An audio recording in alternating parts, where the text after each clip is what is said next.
I learned at an early age where the real money is. But when I was young, I've never been able to get hired anywhere. Born in Hong Kong, Kobo's entrepreneurial journey began at just 21, disrupting the online lottery space. Over the years, he's built a career spanning industries, from tech and private equity to digital assets, with nearly $1 billion in exits. From investing in pre-IPO giants like Tencent and Alibaba to selling feed for $40 million. At the age of 21, 22, I made my first $1 million. I was 20 years old. I had met two guys that were engineers. They had this idea to take the American lottery system, place it online. We all kind of made this company together. And our lawyer in New York called us up one day and said, somebody wants to buy this for $1.8 million.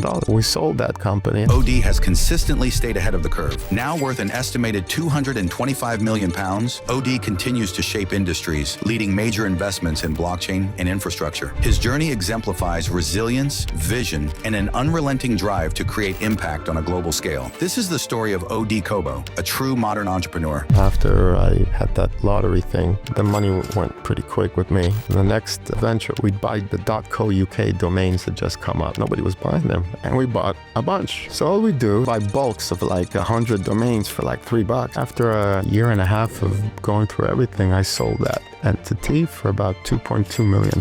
In life, you can either eat good or sleep good. You can't do both. Just be happy. Just try to be happy no matter what you do. Welcome to Success Story. I'm your host, Scott Clary. The Success Story podcast is part of the HubSpot podcast network. HubSpot not only supports the show, but they support entrepreneurs. That's why I'm such a huge fan of HubSpot. And I'm very grateful for HubSpot for supporting the show because they help entrepreneurs. And as a fellow entrepreneur, I know it takes a lot to grow your business, a lot of audience attracting, a lot of sales, a lot of marketing, a lot of lead scoring, a lot of channel management, a lot of content, a lot of long days, late nights, a lot of weekends, a lot of wishing there was an easier way, but there is. With Breeze, this is HubSpot's new collection of AI tools. It's easier than ever for marketers, for entrepreneurs to attract audiences, to increase leads, to score customers, and to close deals fast, which means pretty soon your company will have a lot to celebrate. Visit HubSpot.com/marketers to learn more.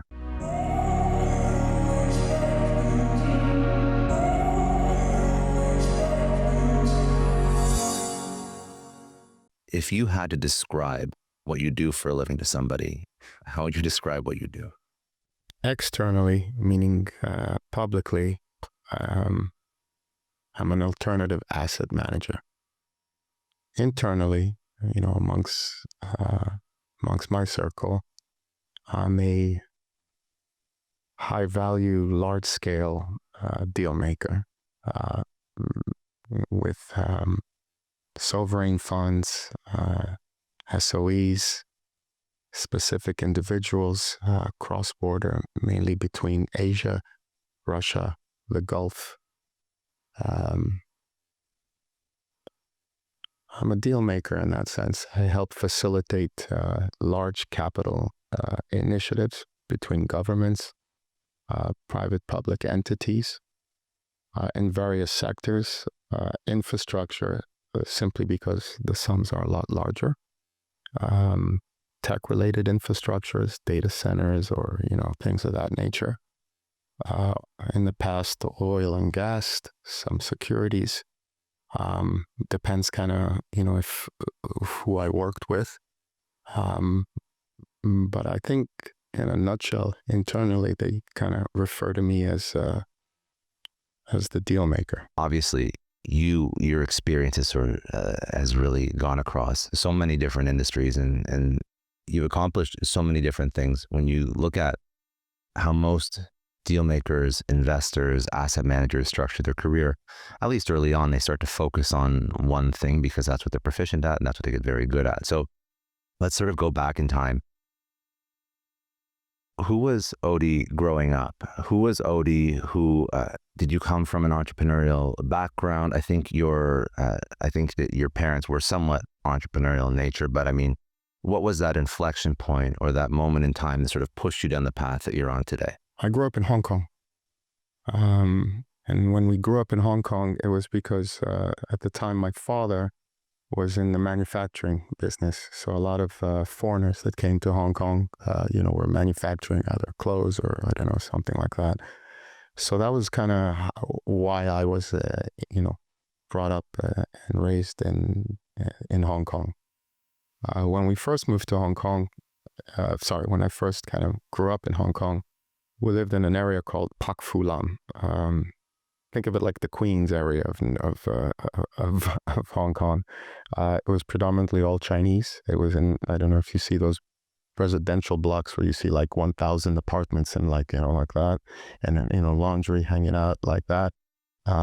We lived in a place like that. We were the only foreigners, for a couple of blocks for sure. So, I grew up there, and my father, I love my father, but my father hasn't, wasn't around. I don't have a mental picture of him before the age of 14. He was always working and always, out and traveling, to the factories or into mainland China. And so he was never there. And my parents had me quite young. So my mother at the time was, when she had me, was roughly around 21, 22. And my father had to go make a living. A few years later, my sister was born, and, we are in Pak Fu Lam in Hong Kong. And it was just the three of us, right? My father was never around. I only really kind of connected with my father in my 20s. I think the environment in Hong Kong, everybody there, the foreigner side, the expats, were there for work, right? So, the whole, let's go get money, let's go work, wake up in the morning, make a living, grow. It's sort of embedded amongst everybody. In Hong Kong, I love Hong Kong. It has like a New York kind of vibe, or the old school New York vibe, where, streets are bustling, people are moving, nobody's like sitting around on the couch watching. It's an energy. So 100% energy. And, my father, has this ability sometimes to make money, but then the gambling, in him, not casino gambling, but, with his funds, he goes down. So one time, you live in Pak Fu Lam, and then the next time you live in a nicer house, and then you're back to Pak Fu Lam. And then, so it kind of created, I guess, growing up, this sort of a fear, that, you gotta be conservative with what you got. Like, I'm not an investor. I don't invest. I'll bring capital, I'll facilitate, I'll structure, I'll manage, I'll bring, large capital. But at the end of the day, if you showed me today, I don't know, oil well that I can buy at, 10 cents on the dollar, wonderful. I won't invest. I'll go bring $1 billion to it, and I'll take a piece, and I'll take a deal fee, and I'll take a management fee, and I'll take some other fees and all that. But me, no, absolutely not. So you're very risk adverse. I tell you, I learned from an early age where the real money is. And, I watch a lot of the podcasts, and I see a lot of, I like things like that. I love where the world's going. And I like, I see a lot of these motivational speakers, or, some guy that made like, I don't know, 50 million or 100 million bucks. And you're like, okay. And, all of a sudden they're like, giving lessons to the world, and, okay, I don't come from that side. For me, firstly, I'm lazy. Okay. Yes, I'm an alternative asset manager. Any intern at Brookfield, KKR, Carlyle can out asset manage me any day of the week. Okay. That's not my forte. I remember when I was young, I even wanted to get hired by guys like that. They wouldn't even let me into like the office, or if I got in, I've never been able to get hired anywhere. I tried, honestly, I really did. And I went to a nice school. I went to university in London. I used to love London, by the way. And, I went to London in the 90s. That was like boomtown in London. That was Soviet Union had collapsed. So like we had the wave of all the Russian oligarchs coming in. and all of them came in. And you had the Chinese flow, right? You had the Arab, the Gulf money. So it was really, and you had Oasis and, all the crazy things of London and, and it was like a vibing town. I mean, I used to love London. And, I went to a good school. I studied first at Regent's Business School, then at London School of Economics. And, but London really, for me, it was, I understood that the value of network and people is important. And I don't mean by network like saying, oh, I just met you and added you to my Rolodex. I'm saying, real connections. And during those years, a lot of my classmates was, the Crown Prince of, in Indonesia and, and royal family guys from the, from the Gulf and, and so it was really like those were the crowds that, were around me definitely at Regents and definitely at LSE and definitely in like the London scene at the time, and so I connected very much on a personal level. I'm not a fake kind of guy, I'm not the kind of person that, if I don't enjoy someone's company, I smile and I move, I'm not confrontational in any way, but, I only stick around where it's good energy. I've always been like that. And for me, I've always been trying to reach a good life, even from a young age, right? It was never for me about, building an empire, or seeing my name on a building, or having a big, beautiful, business that's going to last for 100 years. I never cared about that. I still don't. When you look at what a good life is, how did you define a good life then? Because again, you didn't have a quote unquote bad life growing up. Your dad worked hard. You had some periods that were a little bit more affluent, some periods that were less. So in your mind, what was a good life? Peaceful, ability to be free, to be able to go where I wanted to go, not have the, restrictions of not having the funds to do what I wanted to do. I think freedom was a big part of it, but, I wanted to enjoy it. When I used to go, I don't know if it was lucky, definitely lucky, sorry, but I don't know if it was a good thing or a bad thing, but at the age of, 21, 22, I made, a little money. I made, my first $1 million. And ever since then, I haven't gone below that sort of threshold, right? And it enabled me. I didn't, when I made it, I didn't go the next day and say, okay, what's my next venture? I went to LA. I stayed at the Regent Beverly Wilshire.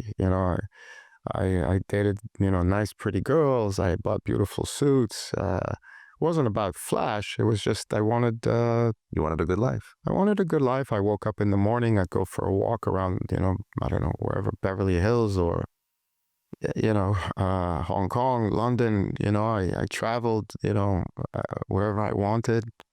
And I wanted to live a healthy life. I never drank alcohol. I never, did drugs or that, that was never my thing. But I wanted to have a nice, peaceful, good life. And I was fortunate that I, took a glimpse of some people that I noticed around me that I thought lived a good life.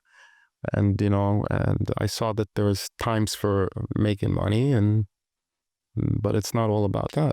Just to take it back to that, because obviously, there's so many milestones and accomplishments over your career, but I think that the first one is very interesting. So coming out of school, you just said you were unemployable. And I actually, it was weird because everybody else got the high fancy Goldman jobs. I don't know. It sounds like you went to a good school if some of those. Yeah, LSE was, regarded, I guess, the Harvard Business School of Europe, right? So it was considered, definitely until today, it's one of the top schools. I didn't finish because I'll tell you, I remember, I'll never forget, what was it? 1994. Yeah, it was right before my, I think it was right before my 21st birthday or something like that, July. There it was, July. In the summer, and my birthday is August.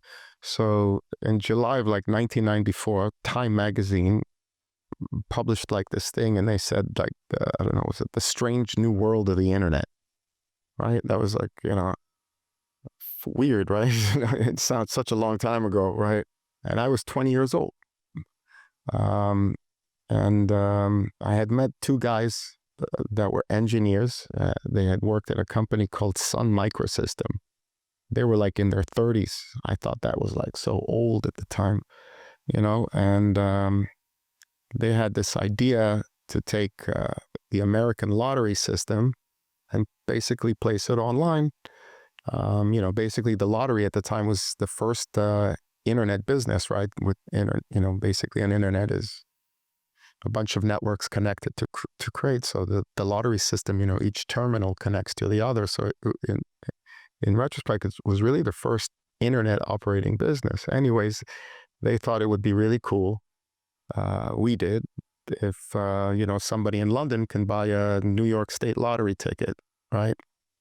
So we all kind of made this company together. And that was during the summer, when Time magazine, did that. That was what we did over the summer. And oddly enough, it was so weird. Florida State was the only state that allowed us to play with a terminal because we actually needed a terminal. And that summer in 94, I was in Florida, and we had some real shithole place above some, above like a True startup. Yeah, back then, true startup. We rented this place, and we had a terminal, an actual terminal, and the engineers ripped it apart. I swear, if anybody, from the lottery that came in, they thought we were gonna like hack in. I mean, I'm telling you, like wires all over the place. It was horrible. It looked like we were trying to like hack the lottery. But they were working. I wasn't an engineer, and my role was mostly at that time, the idea, and to try to, I got us that deal with Florida to allow us, and even silly things, rent the office or find the location. And we had a lawyer in New York, and we had filed patents that they weren't even yet approved. And our lawyer in New York called us up one day and said, somebody wants to buy this for like, $1.8 million. We were like 8 months into it or something. It was really early days. They see young kids, doing stuff. Lottery. We owned the domain lottery.com, where we literally just bought it off, I think it was Network Solutions or something. Somebody sees what you're building. They see the Time magazine article at that time. It was all exactly. It was like that. And the lawyer facilitated the transaction, took $400,000 for himself. Good lawyer. Yeah, good lawyer. And the rest we split, and we sold that company. And all of a sudden, I go back to London at 21 years old, more or less, and with around $600,000. And this is like long time ago. So when you had BVI companies and bank accounts, there was none of that thing. So it was a lot easier, to transfer capital from banks to banks and all that. And I moved back to London, and my friend Dit, lovely guy, comes from a wealthy Indian family. They had just built, at the time, a beautiful hotel in Holland Park, I remember, called the Halcyon. Used to love it. It's like in a nice area of London. Beautiful, beautiful, beautiful hotel.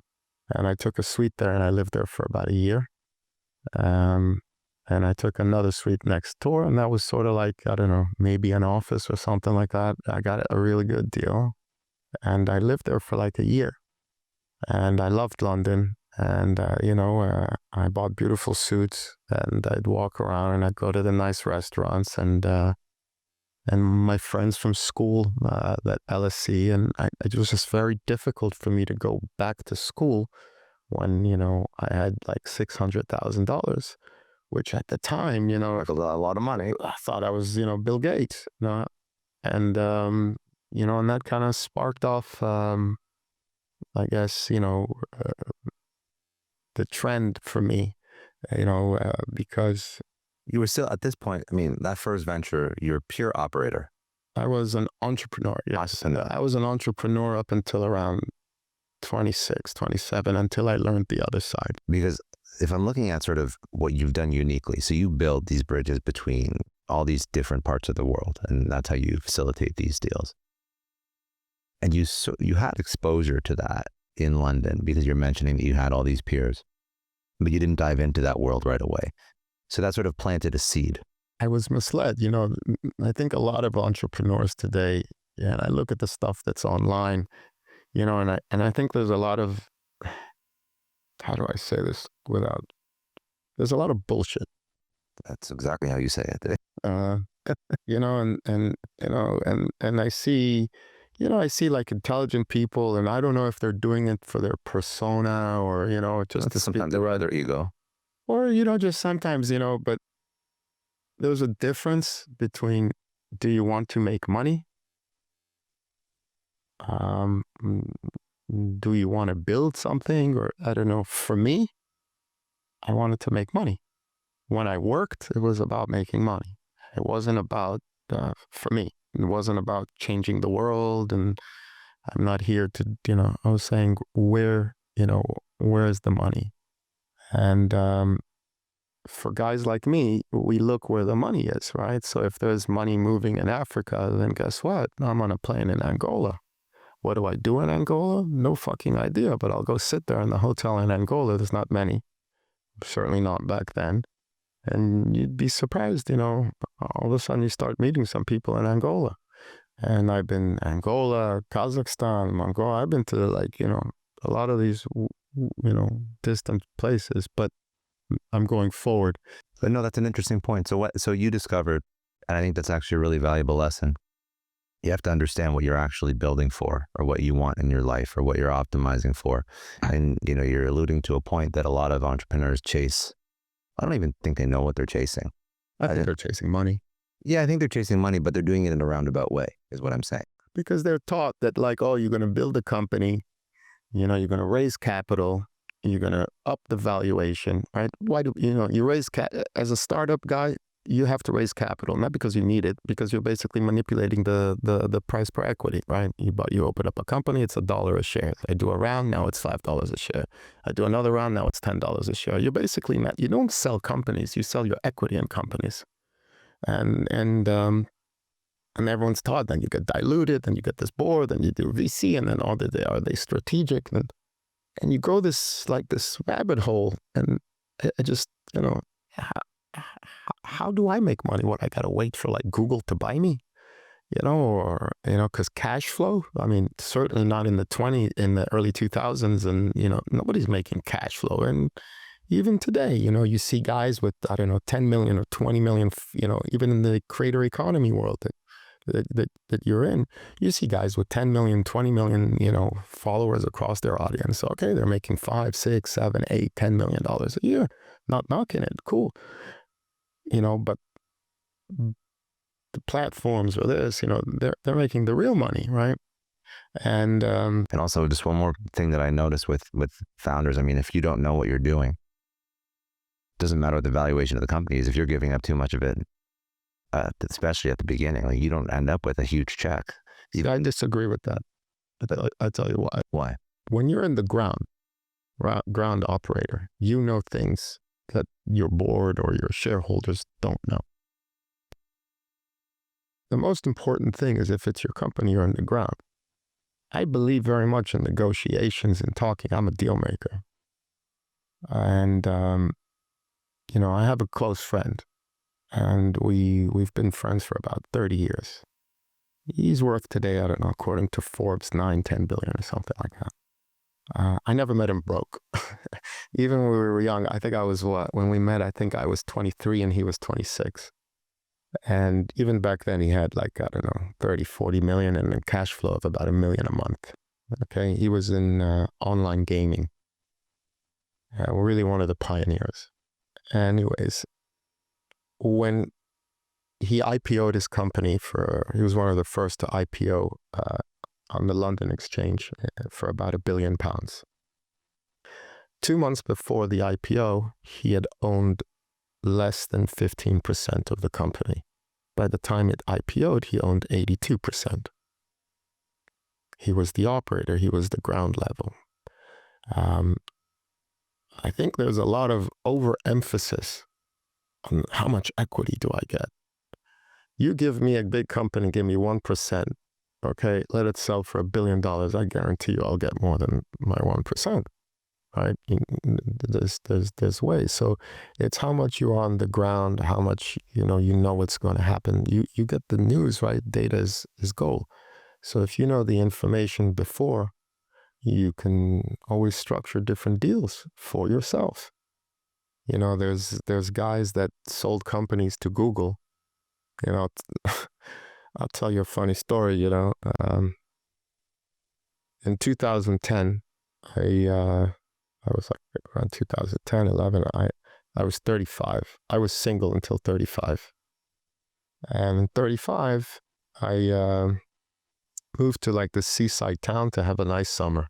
Took a beautiful house in a nice kind of area on the beach, and all I did was, fish and work out and swim and no work and none of that stuff. I decided to take a year off. I had been working in Beijing for a long time. I was living in Beijing for about 6-7 years. It's a tough place to live. And one of the neighbors all of a sudden brings over this company, says, "Artie, there's this company that's really great. The CEO is really great. Everybody's really great, and they're having a tough time. They're doing a down round. They need like $1.5 million. And we can, I'm going to do 750. You do 750. Let's jump on it. We can take a bundle." And so the CEO of Waze comes over and, and shows... Yuri? No, the other one. Time was later on, the new guys. Yeah.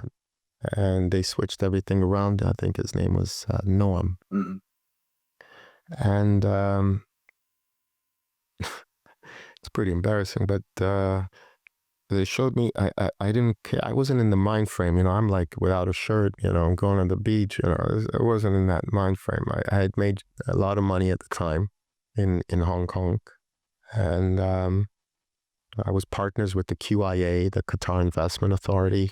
Prime Minister was, one of my closest mentors at the time. And, I said, "Let me look at the logo." And the logo, you got to admit, looks like a pretty shitty logo, right? It's like that funny looking cartoon with cars. Yeah. And I said, that doesn't look like an international kind of logo that's going to be everywhere, Not for me, right?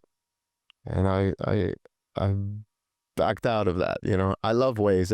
I use Waze all the time. I came here by Waze, right? And I got out of it because of the logo. The logo, it happened to me twice also with Snapchat, by the way. I didn't like the logo as well. I don't know how to invest. That's not my thing, And once again, I'm not an investor. That's not my thing. But I passed on that Waze thing. Years later, they sold for 1.1 billion. So they got that street cred that, Google bought me for 1.1 billion and blah, blah, blah. And, he's going to South by Southwest with, speaking to all the young generation and how to build and stuff. And he built a magnificent company, an amazing product. I think it's fantastic. But out of that 1.1 billion, he took 27 million. And if I remember correctly, his payout was over 4 years. And then he had to go work at Google. The neighbor friend of mine that did the deal took out 80 million, from day one. So he took out 80 million. The founder who, lost his hair, lost his stress, I don't know, his wife, or I don't know, went through all the shit that you have to, sells for 1.1 billion and kept 27 million. I understood that's not a businessman. That's not a businessman. and I never wanted to be stuck and reliant on that. So, I've had situations before that I learned, I think, were things done to me that, where the money really is being made and where the money is being moved. At the age of, I tell you, when I was living in London, after I had that lottery thing, the money, went pretty quick with me. And the next venture we had at the Halcyon Hotel, we'd buy, the .co.uk domains had just come up. And I didn't really know what the hell to do. But I would bring in all the, the guys that were still, all my friends that were still in school during their last year. And they'd come in and we'd buy .co.uk domains. Nobody was buying them. I'm telling you, blue.co.uk, So good. green. Yeah. We believed in that, nobody was buying .co.uk. And we bought a bunch of the .co.uk's. And then we figured out that, can we implement Spanish names on the .coms, like todosandos.com and this. Nobody was really doing that in 96, 97, So all we do, and back then you used to buy bulks of like 100 domains for like $3. I mean, it was really like, it was really cheap. And we just buy domains. I mean, we didn't really know what to do. I'm a kid. And after, I don't know, about a year and a half of going through everything, I sold that entity for about 2.2 million pounds. And all of a sudden, the tank of gas is full up. I'm now at 2.2 million. And there was a name around, London, like, what does this guy Odie do? And, they stuck me with internet. He does stuff with internet. I wasn't an engineer, but it kind of stuck, when people see me out and I'm still friends with that network and, I'm not like an extrovert. Yeah, I don't go to nightclubs. I never did. I just don't really find that fun. But, if it was, I enjoy going for long walks at the park or the beach and, having dinners here and there. But my network was always really specific. And I had, been fortunate enough to meet and, really befriend guys before they became big guys, right? So when the crown prince of certain country was a kid, not too many people knew who he was. And today, when he has this, so I had, it was a timing thing. And when I sold that for like 2.2, all of a sudden people are like around London saying, can I give you £1 million and you do something? Like, I don't know. They don't even know what the hell is going on. But I had this like thing that I'm a success. Good reputation. You have 2 exits. Pretty young. Exits, yeah. It's $2 million and yeah. Still very young. But I and I'm still 25 years old, 20 more or less 25 years old. Hong Kong is home to me. Was always home. I'm from Hong Kong. So London was cool, but I started traveling to Hong Kong. I managed to like raise about 6, 7, I don't know, 8 million pounds or something like that. $500,000 here, like that. I never worked for, in the sense, like I never went to pitch. I didn't have a deck. It was people coming to like your reputation. What were you raising for at that point? People telling me, can you invest it for me?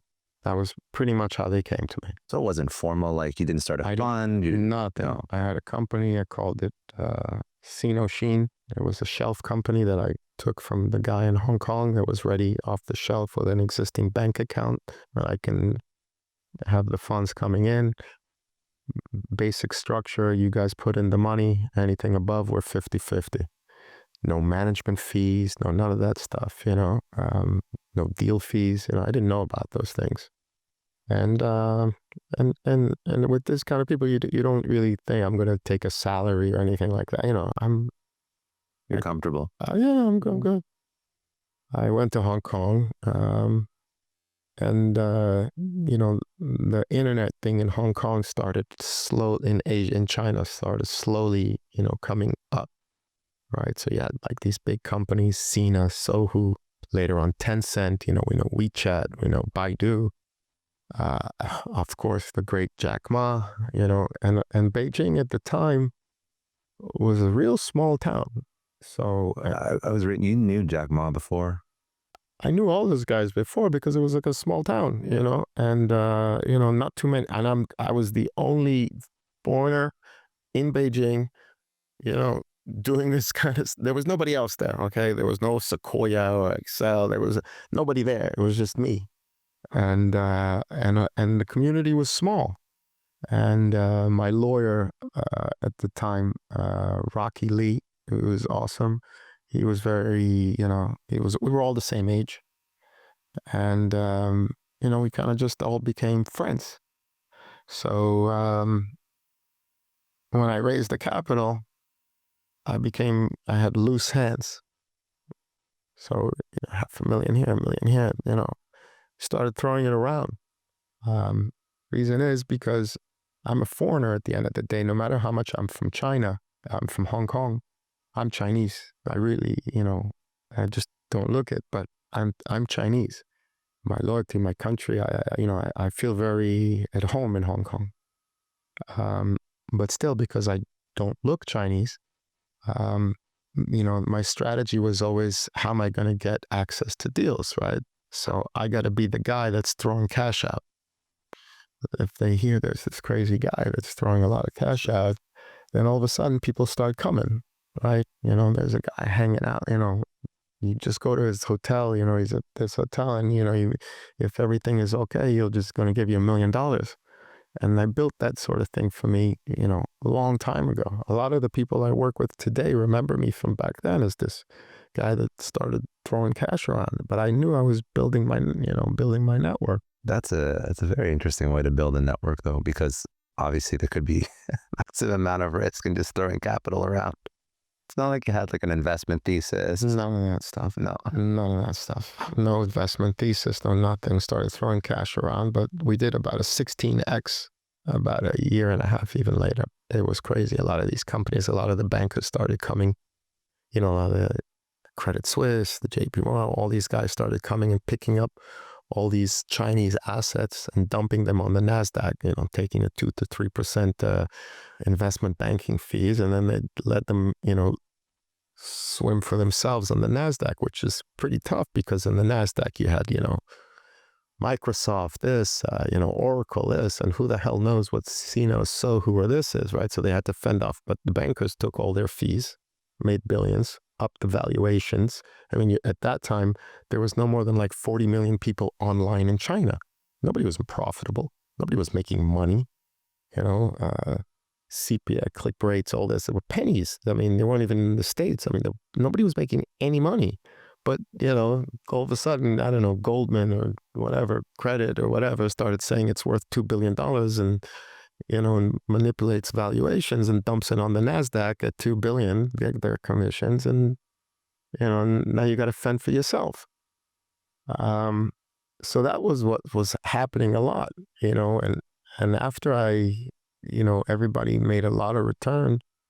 I remember it was like something like, I don't know, I had almost like close to 40-50 million or something like that. And I'm still relatively young. But I don't want to be an investment manager. It's not fun.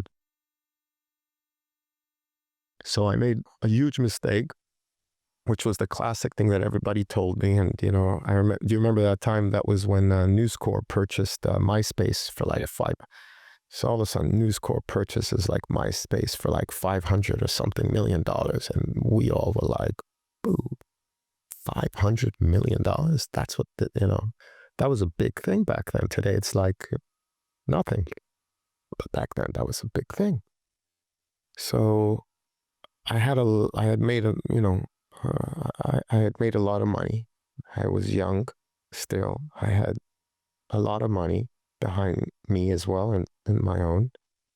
And I saw what these Chinese entities were getting valuation-wise. like all these Sina, Sohu, Baidu, right? Amazing companies, amazing. But at the end of the day, China operates as, the China internet landscape. You had still, 44, 48% of online activity came from internet cafes. Nobody had computers at home. And everything was, there was no Facebook, there was no, or at least they were local, counterparts, if you will. So the Chinese government, to set up a company in mainland China, you can't as a foreigner until today. You have to structure a WOFI, which is a wholly owned foreign entity, which is basically out of Hong Kong. That company can hold a certain amount of equity in a local company, but still it has to have a local owned majority. And you can start operating like that. So a lot of the public companies like Yahoo, or, how do you convince your board, let's enter China. We will put our IPs and we're going to invest billions, but we don't own it. All right. So a lot of them couldn't. So Yahoo made a wonderful deal. They invested in Alibaba. They turned out successful, but everybody else had all of a sudden a local counterpart basically copycat their product with the support of the PRC. And, so everything that was happening in the West was getting duplicated in the Far East. And by the way, is that rule still holds today? What rule? The rule that you cannot, as a Westerner, own a company in China. Yeah, of course. I didn't know that. Mm-hmm. So if you want to, so this is still why, as a Western company, it's not easy to get into China. Because again, you're still risking that you're giving your IP to something that's not even. What's not easy? Go get a lawyer, get the big law firms. They'll structure you some holdings, and they'll get you a local person, and you'll pay a little bit more, and there'll be back-to-back agreements. You'll be fine. But the actual ownership will be held by a local, and the bank account and signatories and all that type of stuff, you won't be able to have it. Hong Kong is different, obviously, but not in mainland China. So I saw all this, people doing it. And I said, okay, great. I'm going to go copy Craigslist. I'm going to go copy, MySpace. I'm going to go copy, YouTube and all this type of stuff. And I'm going to go copy all of that for mainland China. And I moved to Beijing. And this is like early on, and I decided to stop being, an investment guy, even though I had an amazing, everybody was like, no, what are you doing? But I thought that was the right move to do. And I was disregarding my talent. My talent was raising capital. I was good at packaging, but I thought that was the way. That was what people tell you to do. I still see people say the same nonsense on social media and YouTube. Oh, you gotta have the passion, or you gotta have this. Forgive me for saying, I don't know. For me, that never worked. Never. And I went into China. I went into Beijing. I set up office. I don't speak Mandarin until today. I moved in and I stayed at the hotel. There was nobody at the hotel. China likes to build like thousands of hotels, but like there's nobody there. I stayed in this like 500 room hotel. I think there was maybe 3 people there. Okay. It was awesome. I lived in that hotel for like a year. And one of the guys at the front desk, Chen Chi, I spoke great English, became my brother from another mother. And, he later on turned into my right hand, my brother, and my general manager for, 12 years. He has 2 multi-billion-dollar companies today trading on the Shanghai index. But back then, that's how I met him. And I said, leave the front desk and come and help me. Like, I don't know how to speak. I don't know how to rent to this. I need an engineer. I need this. Let's set up shop. And I set up shop and I hired a whole engineering team and an office and, but for for 14 months, I was in Beijing. I didn't leave. It's you eat breakfast, lunch, and dinner by yourself for 14 months. And you think you're on this bigger purpose. But I was in it for money. Okay, that was. I thought this was the way to make the money. And I'm like, oh, and you need to spend all this time, and it takes years. That's not true. That's really not true. It's a mask, and I went and I, set up, and I had like, I don't know, 200, 300 engineers, and we were copying the shit out of everything that was in the West. And at the time, China was very much provincial. So there wasn't like one website that was for everything, but each province had like 60 million people. You got almost 2 billion people there. So we did like a Craigslist, if you will, for each province. And it was wonderful because I started gaining a lot of traffic. And then I did a copycat of MySpace, and then I did a copycat of video sharing, and then I had like 80 websites out in China, software. I even built a browser, and they had IE, if you remember, and mine was called IQ. And but my IQ reached 8 million users in its first 2 months. You know how? I met the number one bootlegger for Microsoft Windows. And nobody in China goes out and pays, I don't know, $300, $400 for their assault, right? They'll rip it off. It's China, you guys, pirate movies, pirate this. It was, I went and I met this guy through Chen. He introduced me to this really fat guy who's amazing, actually, because I met him at this, at this restaurant on the street eating noodles. And, I gave him $250,000 in cash to basically on his next batch of, Windows to remove IE and put IQ. And when he did that, he placed it all across internet cafes. And he dispersed like 100,000 of these around. So all of a sudden, the internet cafes, the users in China don't know what IE is. They go in, and all of a sudden they see something called IQ. And all of a sudden I had a lot of users from that. So I had a bunch of platforms, and I was all of a sudden, I had millions of users as the sector grew on my platforms. Millions, tens of millions. So, I mean, like you're saying, hindsight's 2020, and looking back, that's not the easiest way to make money. But at the time, it's going very, very well. Why as well? My costs are up, not generating any income. Expenses are through the roof. On the metric of you're growing, like you just said, what am I growing? Okay, so I have more users, more viewers, more this, which means more expenses, more money, more hosting, more this, more servers, more. China also works on a master-slave, structure rather than clustering. So everything is longer.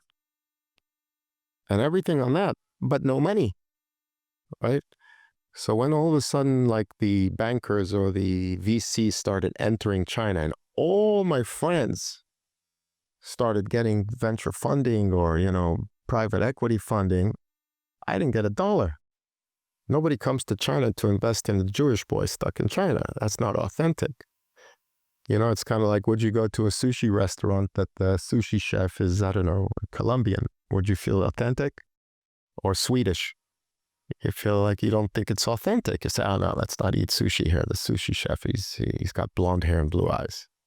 So when you go all the way to Beijing and you're looking to invest in, even though I'm doing a lot better than a lot of my, competitors, nobody gave me $1, not one.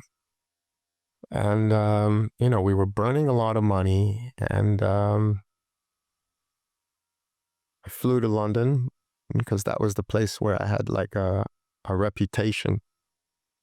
And I went to go raise capital.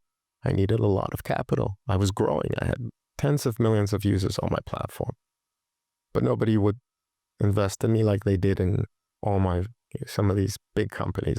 I know them all, and I remember even in China, internet at the time was very much like a war, right? It was like a battleground, like a land grab, and no rules. Because even though you have this idea, there could be other people that are doing the exact same thing. I'll give you an idea. When Gmail launched in China, right, the biggest email provider until today is 163. Okay, 163 is NetEase, right? I don't know, a couple of $100 billion. Wonderful. I know the whole. When Gmail launched in China, 163. So if you had a Gmail and I had a 163, if you sent me an email, I would never get it. That's what 163 did. So who the hell? So Gmail had like no shot, none. And Google came, built this whole city there and everything, and left it a ghost town like 8 months later. And the former CEO or the head first employee of Google, I took him to be my CEO. And because he looked good on paper, I thought I can raise money on him. But he wasn't brilliant. Chen Chi was always the guy, my brother. And I went to London, and I was lucky enough I had this old English mentor in London, Elliot. Very special guy. Elliot managed billions of Saudi capital, Qatari capital. He used to own the American Embassy, if you're familiar, in Mayfair in London. He used to own the Waldorf Astoria. It was a tremendous man. Elliot he had cancer in the face. And they took like his jaw and his tongue, everything out. And he used to walk around with, the surgical mask that we all learned during the pandemic. The press called him the Phantom. He couldn't speak well because he had no tongue.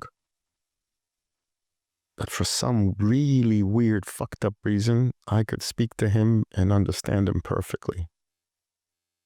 And I used to spend days and days and days and days and hours at nights and always with Elliot at his house. And he was like this master deal maker, like whole other level. And he was classy. And you ever see that movie, The Thomas Crown Affair? No, I didn't. Great movie. Watch it. Well, there was an original with Steve McQueen, and then they made one with Pierce Brosnan, also pretty good. Where it's, he was cool. Before the cancer, he was handsome, beautiful, Savile Row suits and style and managing billions in the 80s, like nobody was doing stuff like that. And golf and partners, and it was just on another level. And he really kind of like, schooled me. And we would talk about life and everything. In a chance-off meeting, he told me to come to his office to meet the right-hand advisor, senior advisor of the Prime Minister of Qatar.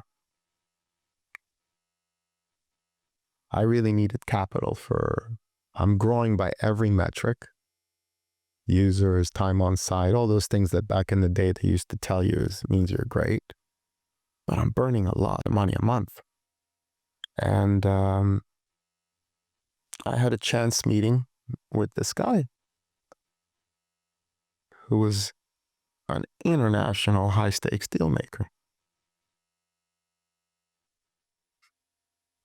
And make a long story short, I raised what I thought was, I raised $150 million, which at the time was considered a lot for my business in China, for the whole thing. And, for more or less a third of the company. I took 150 million and I went back to work. And, when you raise capital, they teach you have to scale. So basically, everybody else, what do you do when you raise capital? You get another office, you hire more people because you have to justify the expense. The real justification is I just manipulated the share value, because when I took 150 million and gave a third out, now my valuation is X. So on paper, everyone's telling me, Odie, Good job. Yeah. good job. I only found out a lot later that the deal was, well, the prime minister invested 350 million for a third, but I got 150 million for a third. That's what I stirred. And they made 200 million on the day one that we signed. So they made 200 million, my mentor and his friend, 100 million each, by the day one that I got funding of 150. How long would it have taken me to make 200 million? A long time. Years. And I would have had to work and build and IPO and dilutions and this. They structured a deal. I got what I wanted, right? I wanted 150 million. That was what they offered me, 150 million, whatever, a third of the company. The prime minister, they told him that 350 million is the cost. And he transferred, and they kept 200 million day one. And on to the next. They did that in, 2 months. So in 2 months, a couple of deal makers took 200 million. The 150 million didn't go to my pocket, right? I didn't take it and, give myself, I don't know. Of course. I have to operate a business. Build. Right. And that's when I learned that there's something else happening here, that I'm on the sucker side, that I'm not on, that I'm taking, because 97, 98%, I don't know what the right number, 99, I don't know, depends what you say, of all startups fail. And one day I get called by the gentleman and says, I always used to do this to me, it used to be so annoying. I'm in Beijing and be like, you need to be in Geneva tomorrow morning, well, like as if I'm crossing the street. So in Geneva, there's a hotel called the Beau Rivage. It's been there for like hundreds of years. Beautiful, historic hotel. But this hotel, I don't know, up until around, as far as I know, so up until around 2011, 2012 is like the center of all golf deals. They're all there, okay? They all have like their certain suites and the thing, and you'd be surprised who is there. And I'm telling you, everybody's there. Like you go in the lobby and you see the guys from the US, you see the big funds, you see the Blackstone, you see all of them waiting to get called up to go sit to somebody. And I was there. He called me up. He said, right before, you're going to have 1 minute to shake his hand. Don't do anything. Just say thank you, nod, and he's going to go to the next one. So it basically flew me over to meet the prime minister, who was also the chairman of the QIA. The QIA at that time was the world's largest sovereign fund with around 1.2, 1.4 trillion under management. Nobody had that cash back then. I stood in line, I had my suit and everything, hair side, and all that. And, he walked by, and when he shook my hand, I don't know what, but I looked him in the eye and I don't know what, but I giggled. I don't know. That little giggle really changed my life. It was, he took a look at me like, why was I giggling? And he gave me a little tap like that. And then told me to continue walking with him. I spent the next 3-4 days with him having, when it was time for lunch, he'd want to eat lunch with me. And we talked about it. We talked about China. We talked about this. We talked about that. And then he said to me, if you had unlimited capital What would you do in China? It's difficult to say that to a 28, 29-year-old guy. But I learned a lot. They sent me on a deal. And it didn't work, the deal that specific, but it taught me, and I changed careers then. I went on to purchase, in China, you had 80%, content distribution networks, the infrastructure, CDN networks.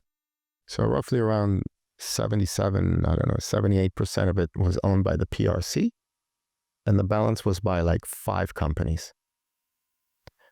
I knew them because I was paying those companies, large sums through my internet. And I said, if I purchased all of them and consolidated into one, it's a great buy. So he said, great, go for it. I said, they're not going to talk to me. I said, what? I said, I need money. I said, okay. The next day they sent me to Holland. They used to do banking back then with Fortis Bank. I walked into Fortis Bank as if I walked into like my mom's house. They were all waiting for me. They gave me a proof of funds that basically I had access to, a lot of capital with my name on it, stamped, the whole thing. I used to keep this piece of paper in my suit all the time. So anybody that doubted me, I used to be like, pow. Anybody that said anything like that, pow. And I went to try to consolidate these deals. So I went to one by one, and I closed deal. Now, if the company was worth 60 million, take 80 million. I'm doing a consolidation, right? 1 + 1 is not 2. 1 + 1 is like 3 or 4. This would be the same as a roll-up. Exactly it. I went all 4. And then the last one, I think the company name was 21 Vianet. I think he IPO'd later on the NASDAQ. It was a guy called Joshua. He was difficult. I took him to dinner. I took his wife to dinner. I did everything, tried to close a deal. His company maybe was worth 110. I offered him like 150. But then, what did I do? I wasn't just buying. I understood the deal. And I took, with the advice and the direction of all the mentors, I went to KPMG. I went to also, I think it was another firm called Houlihan Lokey in the States. And I said, give me a valuation on what is the consolidated value of all these entities. Forget that it cost me $500,000 for each one of them. But it cost me about $500,000, and their consolidated value was roughly around, both of them was roughly around 1.4, 1.5 billion. My cost to buy them all was around 550 million. So they said to me, okay, great. Let's arrange for you a meeting in Doha. You'll present this to the QIA for 50% for 750 million. Right? 1.4 is what they're saying is the consolidated. Half of it is 750 more or less million. It costs you 500 million to do, and you're going to make 250 million on day of close. And you'll be a shareholder, and you'll be partners with the QIA. I flew to Doha. Nobody wanted to come with me, like on my team. Everybody, this was before, UAE and Dubai became, it was a bit kind of, scary for people to go to a country like that back then. But I wasn't scared. I was friends with the prime minister. I didn't have any kids. I didn't have a wife, and we had a special kind of friendship. And I went, and they had like this, like a special hotel they put you in, like guests in, that they put me in. And I'm waiting for my big presentation to to the QIA. That's a pretty big thing. I'm not yet 30. I went, and they all said, great. So I said, holy shit, I'm about to make 250 million and still own. But I just couldn't convince Joshua to sell to me. That was the missing piece. That deal didn't happen. But I built a relationship with the QIA. I built a relationship with everybody. And I understood that that's how you make money. Because if I would have convinced Joshua, I would have made that $250 million me in 6-8 weeks. It's also when I learned high stakes structuring, deal making, whatever way you want to call it, only works if the other side has a deal maker too. If not, it's kind of like being a boxer without an opponent. Meaning you're just shadow boxing. No deal can be done, I don't care what you're doing, if the other side doesn't have a deal maker. Only 2 deal makers can do deals. One deal maker alone, you got no one to play with. And I learned that. And then they decided to give me my first real fund. So they were okay that this didn't go through. They still trusted you. They liked me. They were curious about me. And my internet company, Chen and the CEO was running. I wasn't there anymore. I can't. I'm not an operator. I don't know how to do that. It's not my thing. I don't enjoy it. I don't have leadership. I don't know how to tell. I walk into the office. I'm friends with everybody. I'll hug people that you're not supposed to hug with. I'll give a high five. I'll grab somebody and go to lunch with them. I don't know how to do that. That's not my thing. And I never wanted it to be. And I didn't want to be in the office. I'm in it to make money. I want to go have a good life. I want to take my bucks and continue. But we opened up a real fund. Opened up a real structure, a management company. Management fees, deal fees, this fees. I took some of my mentors, placed them up as GPs with me. I understood how it is that when we eat, everybody needs to eat. And in 2006, I raised about $900-something million. That would be technically your first fund. That was my first fund, debut, straight out. That's a huge amount for a first fund. Huge amount for any fund at that time. Yeah. For anybody. But what more was interesting wasn't the amount. It was the LP. It was that and it put me in a different neighborhood. And what was really cool of them,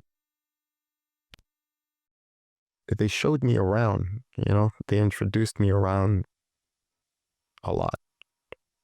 I've been to that Beau Rivage Hotel, I don't know, hundreds of times, okay? I know it really well.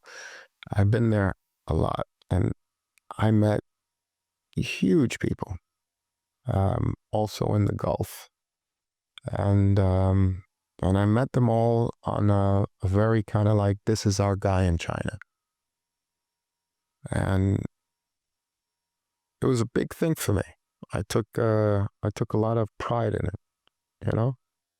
And I was younger, so I was a little arrogant, but certainly not to them. And then I wanted to do right. But I learned very quickly that I'm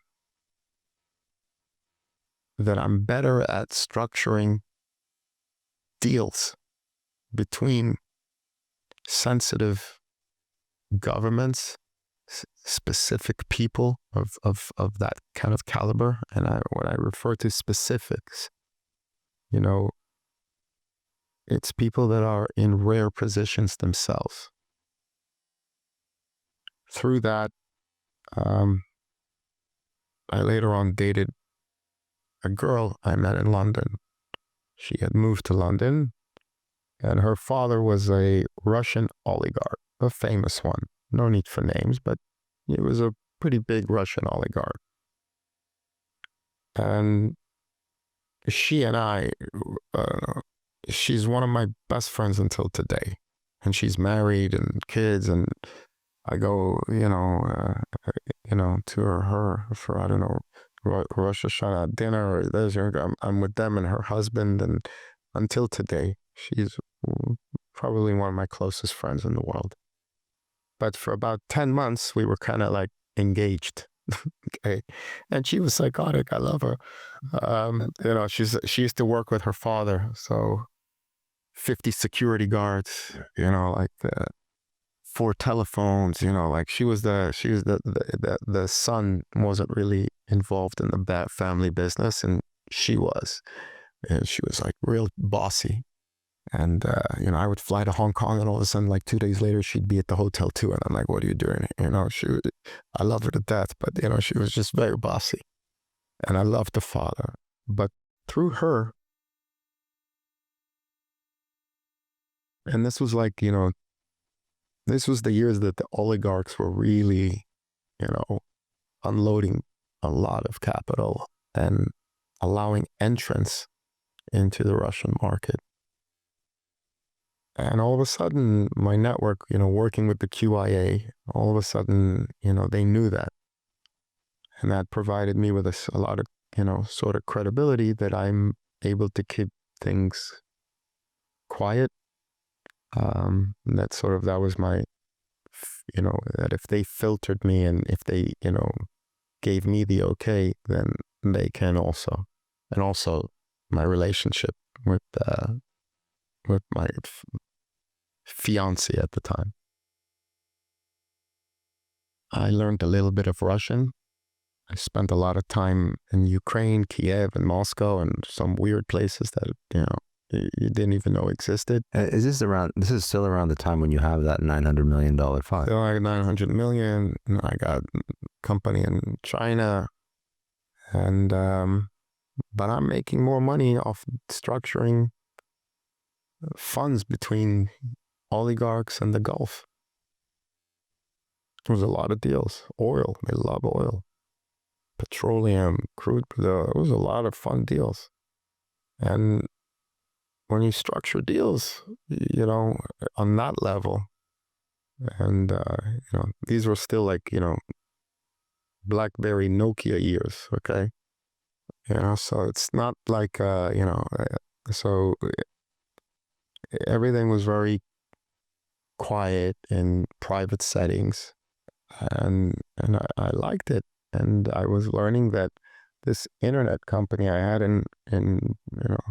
by the time I make money off there that I'm making here in 2, 3, 4 months, and I enjoy deal making, and those sites, they're some of the most amazing deal makers in the world. Russians are amazing at deal making. They have a different style than, let's say, the guys in the Gulf.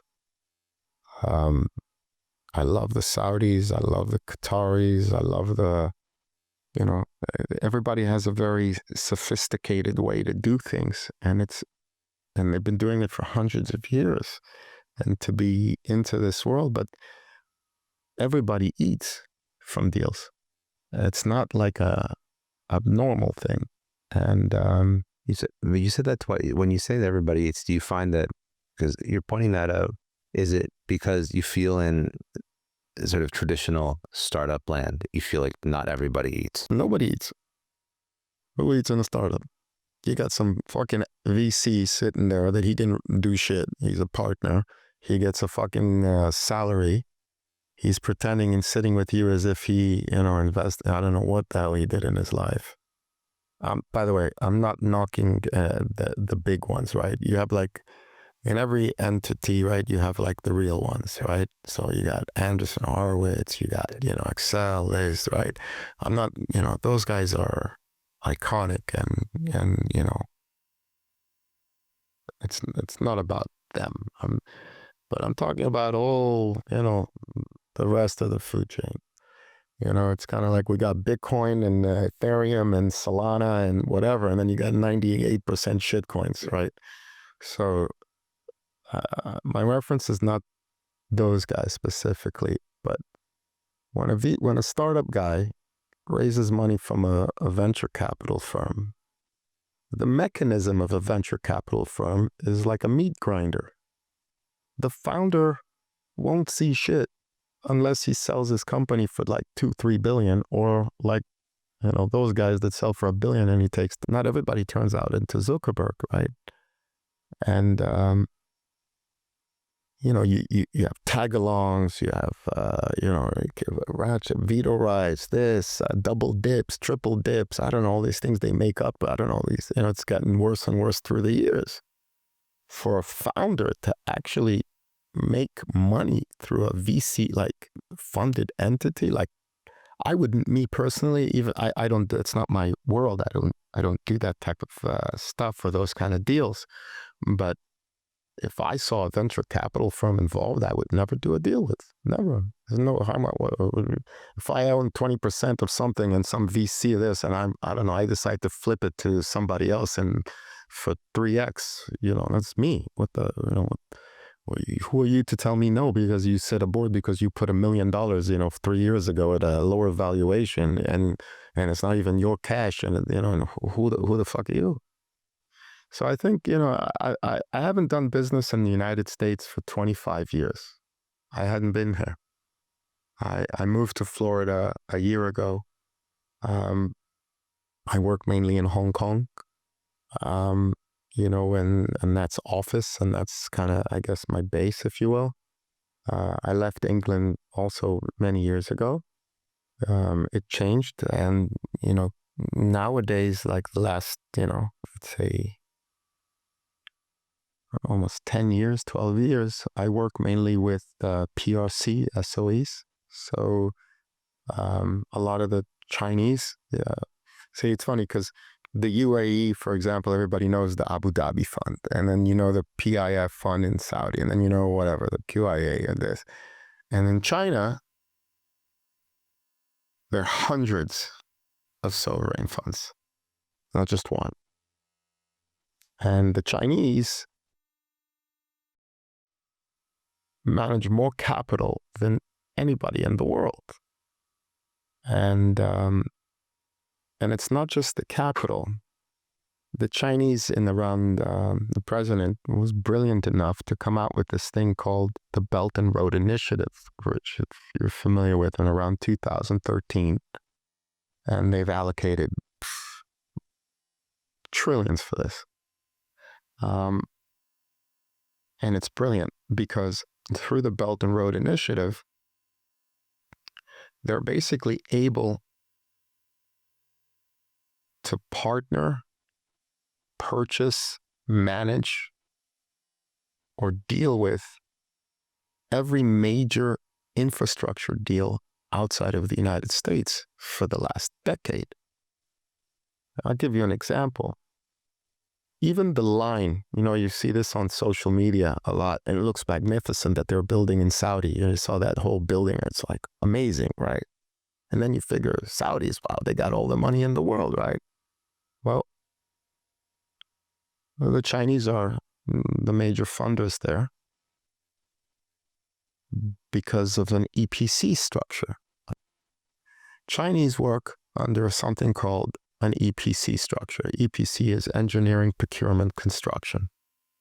At the end of the day, forget the funding, somebody has to build it, right? Somebody actually go with the nail and, right? Who's going to build it? The Saudis? No. At the end of the day, it's Chinese workers that are building these roads in Africa, that are building these buildings here. And what country can deploy 200,000 workers in a matter of a month? Only China. Yeah. Nobody else can. So when you see a road being built in, I don't know,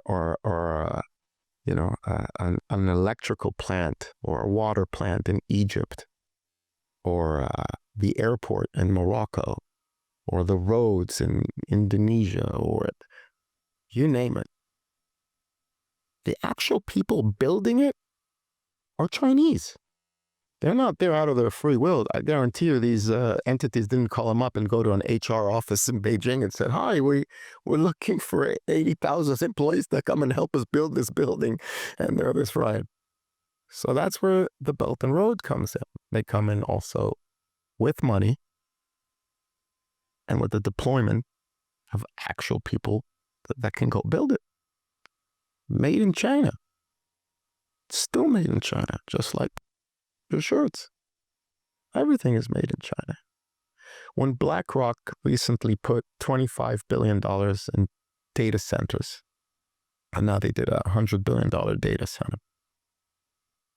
Amazing. I love data centers. I'm now involved in a large data center deal. Over $12 billion, the largest deal of my career in Egypt.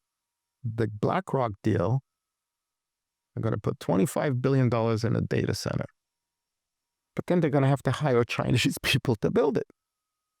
Who's going to go build it? Were they going to go hire headhunt in New York City for who wants to get a job and go fly to, I don't know, Mongolia? Because where do you think they build these? The current largest data center belongs to China Telecom. Okay, the second largest also. So when you want to build large data centers, and I'm talking, 20 million, 30 million square foot data centers, you need the infrastructure, right? So you need your own water plant, you need your own system, you need that, right? So even if BlackRock's putting in $25 billion, they still have to, so because of this EPC protocol or mandate, It's a contract. China will be putting in money into a BlackRock. But they'll get the money. No, they'll never do it like that. Why didn't? First of all, they'll come in and they'll say, for example, if I gave you today, let's say you came right now to, let's say, the good old days of Angola, and I gave you right now, I don't know, you met now De Santos, who at the time was the guy. And he took a liking to you and gave you now the mineral or the diamond rights for this mine here, okay? You got the contract. The contract is yours. You don't have a dollar, but you got the contract. Now to go and build the mining and, and to build it's $100 million. Let's say, you don't have it. So here comes, let's say, a guy like, I don't know, like a BlackRock and says, here, Scott, here's $100 million. I'd like to be your partner. Here's $100 million. There's a lot of diamonds in there, and let's go do it. So he gives you $100 million. Now what do? You actually got to go build it. So where do you go? You go to China. Exactly. So the roads always go back to China. So wouldn't it be just simpler just to raise the capital from China? Of course, yeah. But do they do that? Is that what they do? That's what the Belt and Road does. That is the Belt and Road Initiative. And American firms, I think... But what happens when you get the money from a BlackRock? Where do you get the money from a BlackRock? Both BlackRocks are saying that they're building it themselves. I don't know how. I don't know. No idea. At the end of the day, I've been to Angola, I've been to Kenya, I've been to Nigeria, I've been to oil refinery, I've been to Russia. I've seen the Sibnef's offices. I've seen them. I've seen British Petroleum. I've been there. I've seen it. It's sad, right? You go to Angola, you see like these huge refineries in the middle, like, a mile off of the water, the shores, and the waters are all black. You see British Petroleum, this here and this, that. You see it in the waters are all black, and you see kids and families trying to swim in the waters are all black. And then you drive a little more, and then you'll see like all of a sudden like a tent village in the middle of fucking Angola. And in this tent village, you'll see about 60,000 Chinese people eating food, Chinese food and all of this, because it's lunchtime right now. And then they got to go back to work. It's all China. Nobody can compete. Who can? The cash is there. And the deployment of actual workers is there. Nobody can offer that. I just want to take a quick break and thank the HubSpot Podcast Network for supporting Success Story for the past few years. Now, the HubSpot Podcast Network has other incredible podcasts like My First Million. Now, if you are an entrepreneur or you are ready to turn your entrepreneurial dreams into millions, you have to listen to My First Million. It's a show that is revolutionizing business podcasting. It's hosted by Sam Parr, Sean Purry. This is a HubSpot Podcast Network original. It brings you unfiltered conversations with self-made millionaires who actually tell you how they did it. If you want to learn how Alex Hormozi built his fitness empire, or how Sofia Amoruso turned Nasty Girl into a fashion phenomenon, these aren't just success stories, they're the blueprints for your own journey to the top. Each episode breaks down the exact strategies and hidden opportunities that you can use right now. Don't just dream about your first million, learn how to make it. Listen to My First Million wherever you get your podcasts. Do you think the LPs that put money into these US funds know that? It's different. The United States is a different game, right? I'll give you a sense, like 20 years ago, 25 years ago, they'd call me an investment banker. Today, an investment banker is not a good word because they don't like it, so they switched it later on to private equity. Private equity also is pretty dull in that sector today. So you got they call you other asset managers, hedge funds, right? But that's different things. But the Western very much focus on equity. Like you started in the conversation, how much equity are we getting off this deal? A lot of the SOEs, that I have been fortunate enough to, work with and know for a long time. I've known me since I've known them since I'm in my late 20s. They don't care about equity. You will never see equity deal structure with anything. It's always on royalties, right? They don't want to be in any cap table. It's not about that. It's about cash, right? So they'll give you the money. You give them the EPC rights, which basically means the contract to build it.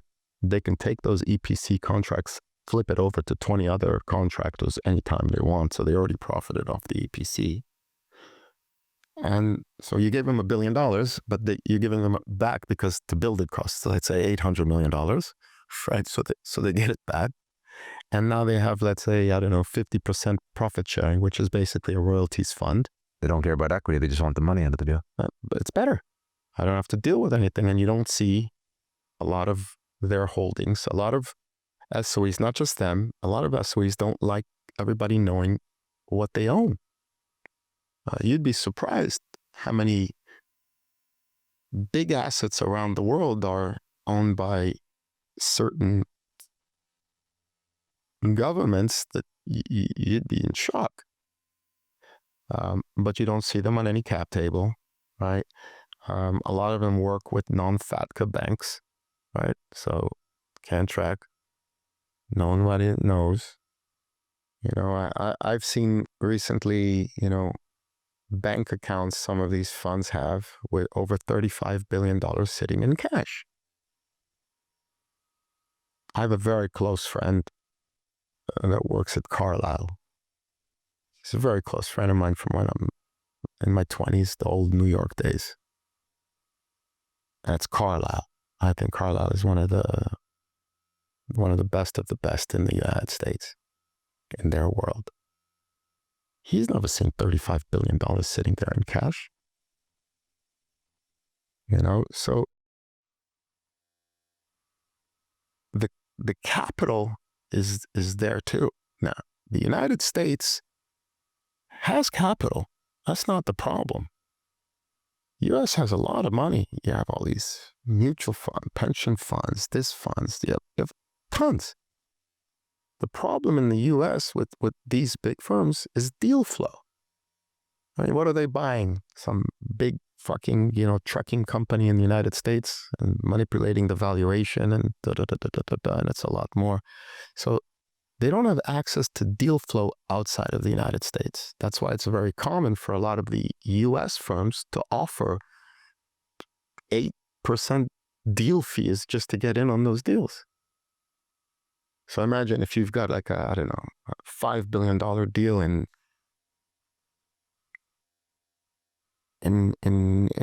Singapore.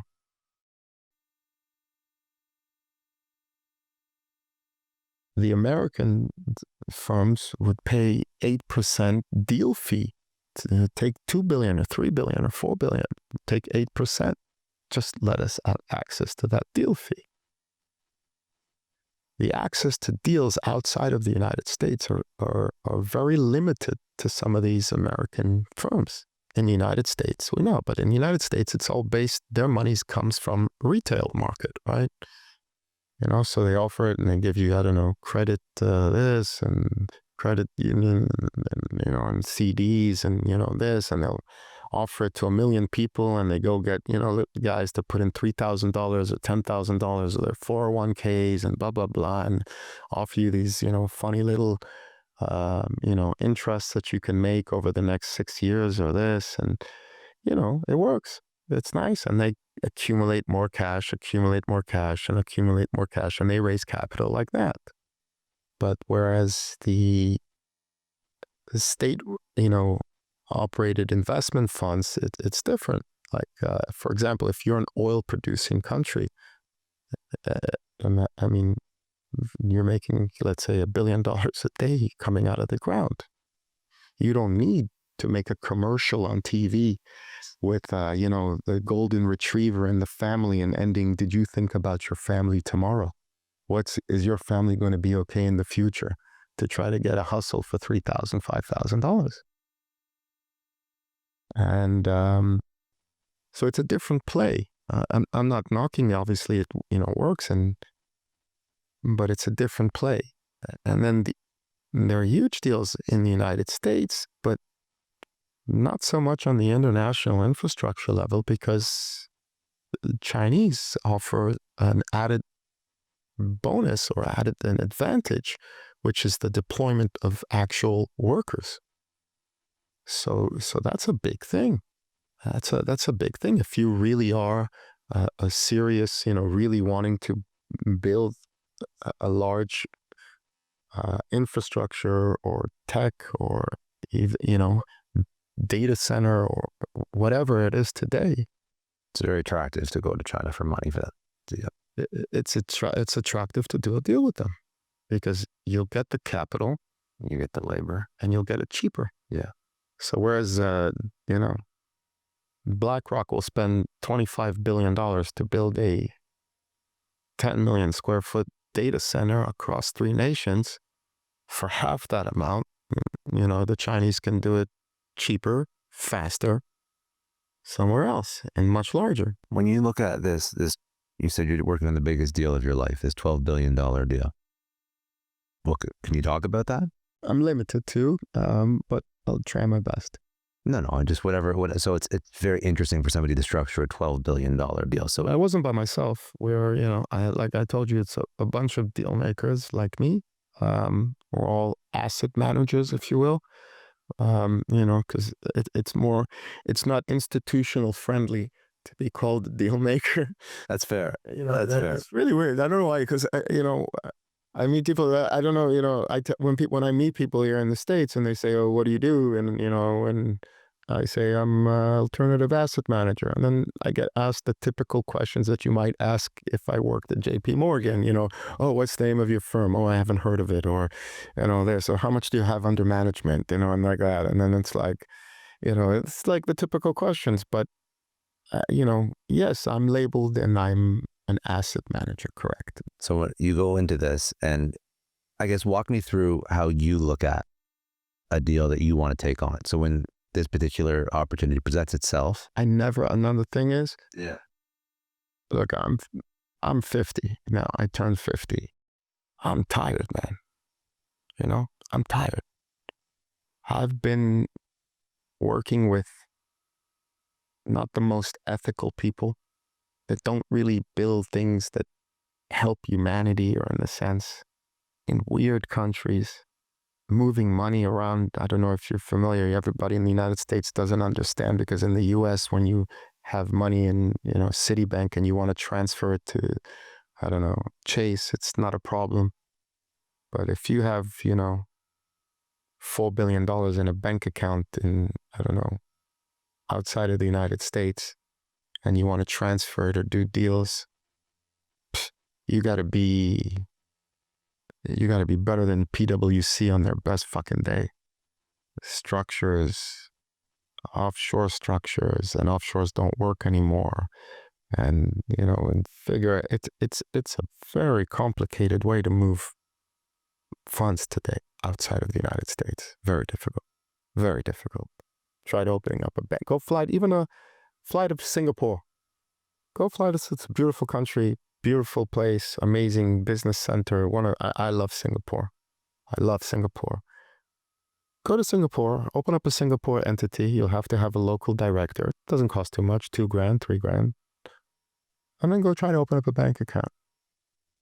If you do that in the first, month, you're a superstar. And then when you do, and you want to wire, some money into it, that's going to be also quite interesting. And then when you want to wire those funds from that to something else, well, that's going to be very interesting too. Very difficult.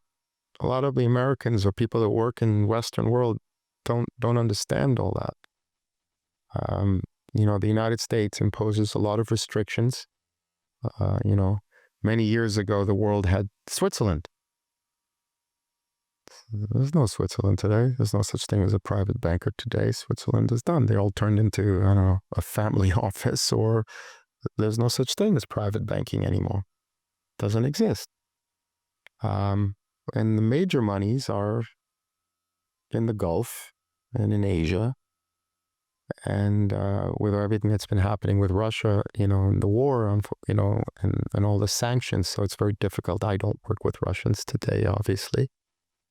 But it's a tough landscape, and you're dealing with very complex things that are, I wouldn't say bureaucratic, but it's like governmental, and finding solutions for those things is quite creative. They're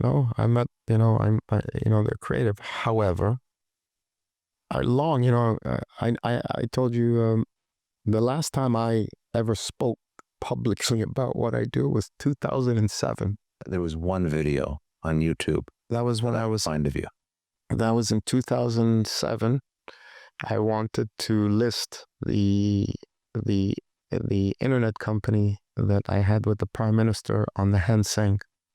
The Hang Seng only had 2 tech companies, and they were both like at multiple billion valuations. I wanted to be the third. Right? Couldn't go in.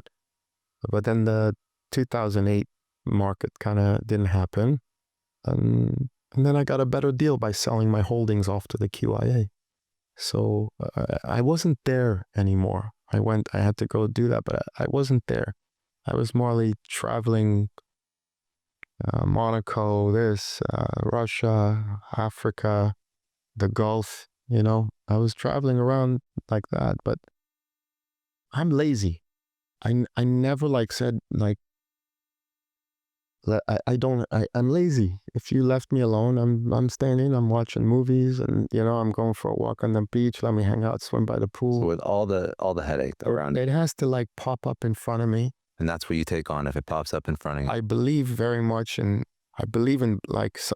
it's like a blessing given to you. If you see an opportunity that's presented to you or appeared in front of you, and if you don't do that, it's kind of like sacrilegious or something.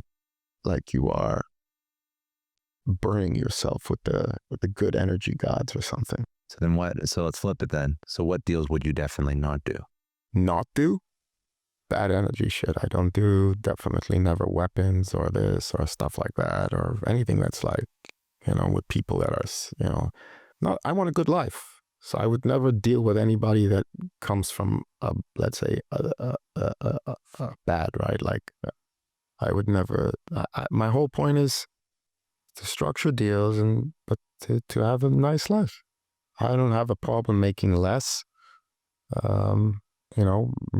They say, in life, you can either eat good or sleep good. You can't do both. You can't eat well and sleep well. And you got to choose which road you want to go on. I prefer to sleep well. I know a lot of guys with a lot of, doing big deals. They seem to balance it for a certain time. I don't know. I never looked at it like that. I never took it so seriously as that. I try to do my best to provide a solution, whether it's a structure. I'm pretty good at packaging opportunities on a large scale. And at the end of the day, I'm an asset manager. I'm in it for the fees. I'm not going to tell you I'm in it for anything else. I'm in it for the fees. Now, if it turns out amazing and, does 10x and 50x and whatever, all that, amazing, great. But I'm in it for the fees. And anybody that's in my world that tells you that they're not, is full of shit. What would be some of the biggest frictions that you have to overcome when you're putting these deals together and you're including all these major power players from different parts of the world? Is there cultural friction? Is there government friction, geopolitical friction that you have to overcome? Or is that not even a factor at the level that you play at? I tell you, there has to be to some degree. I think you have to know which side you're playing on, first of all, right? You can't be for everybody. Who brought you into the game, right? Who put you in the room? I think loyalty, transparency, and a sense of honesty to the person that brought you in is imperative in my world. I certainly wouldn't be able to work with, let's say, the PRC for 20-something years on the work that I do. I like to be very loyal and look out, for the person that brought me into the room. Now, on this kind of level, as I said always, the other people on the other side are like me. I don't speak to the fund manager of the SOE or something like that.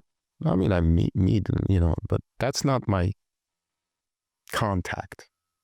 My contact is a guy like me, another deal maker. And we both understand that for us to get paid for both our entities to profit is to close the deal. At these levels, there's none of that bullshit of like, did you call me first or I called you first? If you don't email me, I'll meet you at your office. None of that stuff. It's not at this level. And if someone plays a game like that, I don't know. I've never, honestly, in my role, I've never, if someone clowns around, he's not going to be there long. Because there's a lot of the guys that are in power in those entities, they've been there for a long time. It's not like, oh, we just brought the new guy in I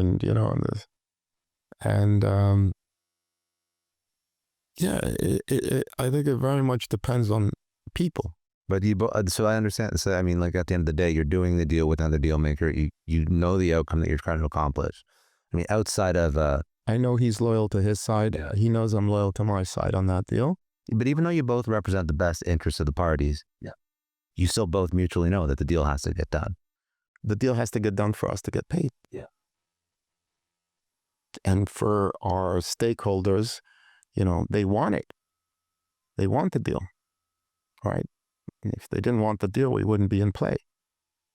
So if two deal makers are at the point of speaking, that means both sides want it.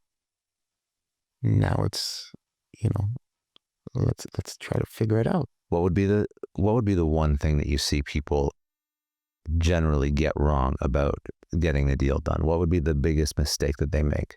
A lot of people think what's in it, like me, like me. Like how much can I get the most? There's a greed aspect to it. Greed fucks up a lot. Yeah. The greed fucks a lot of people up.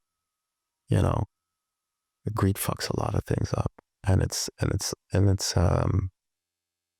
also the speed, the getting it now, and the deal that I've been, fortunate enough to be invited to, with some of, the most highest of the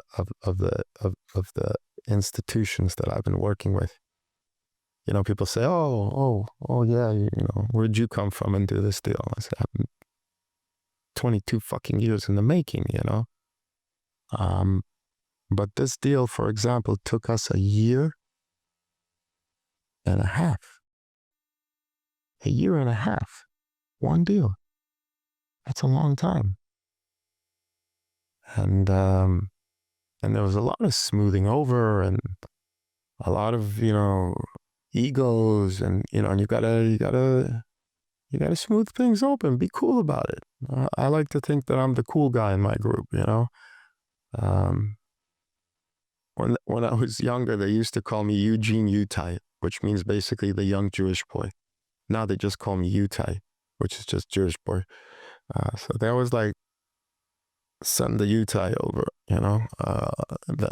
me, So I like to bring an essence of, cool. I like to be cool. And I don't mean just that my temperament is cool, I once took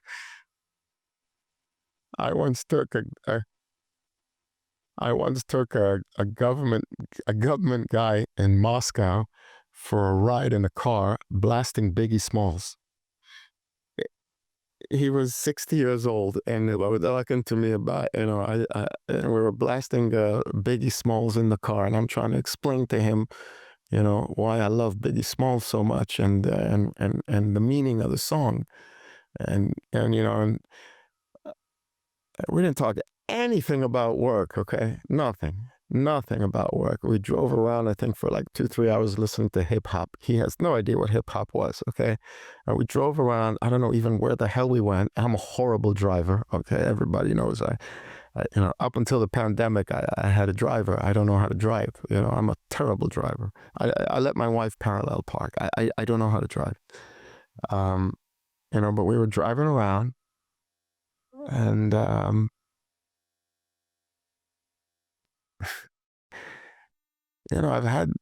I've been fortunate that I actually remember some of these people. I once spent time in Kiev. I had to spend about 2 months there. It was a deal that we were trying to purchase the port in Odessa. And it was a great deal. And the guy that ran the port was super old school, Soviet style, okay? And every time I used to fly to Odessa, I used to fly from Belgium. I don't know, that was just the way I used to fly over. And in Belgium, at the airport, at the Brussels airport, they used to have like all these like special, like, salmon and like fucking, I don't know, salamis and, like pates, all this like special stuff. And I used to always like load up, buy like all of that shit. And I used to go and bring it to this rather simple man. He was a guy that's been working there for like 40 something years, day in, day out. And I'd bring him these things. And I play chess. I play a lot of chess. I like chess a lot. And if I'm in New York ever, You'd see me every morning from 9 a.m. till 12 at Washington Square Park with like a big puffer jacket, sitting there playing chess on Washington Square Park. Everybody, that's like my spot. And if I made like $50 or $100 on it, can't talk to me. I know all the guys there for years, but when I went there to Odessa, you know, it took me months to build a relationship with this guy. He didn't want to do any deals. You can't convince people like that. This is old school. But they sent me there. And they tried to like convince me, and you know, so I went. It took me a long time. I went there a lot of times.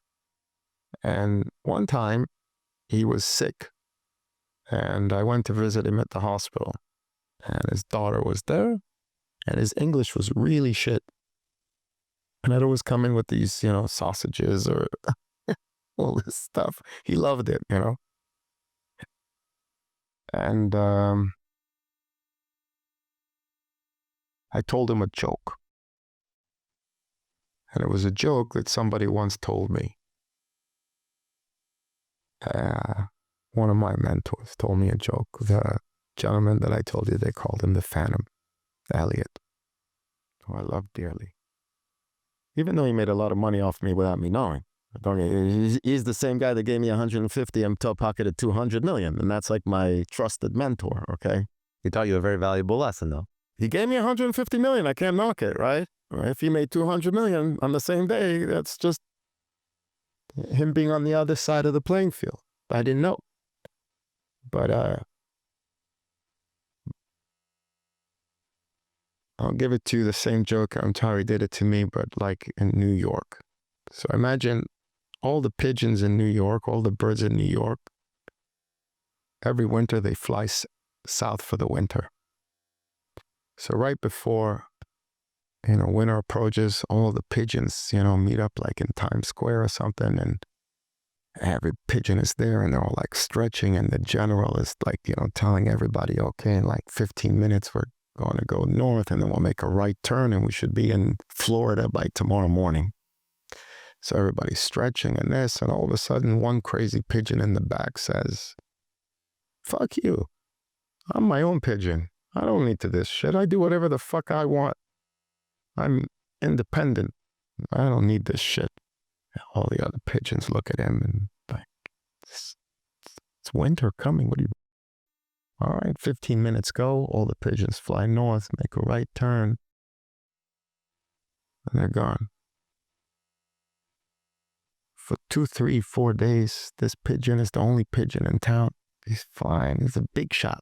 He's the only pigeon in New York City. He's thinking that like he's the biggest guy in town. Nobody else there.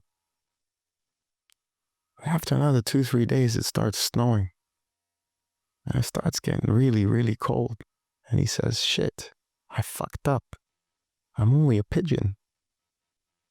So he starts racing down south, flying as fast as he can.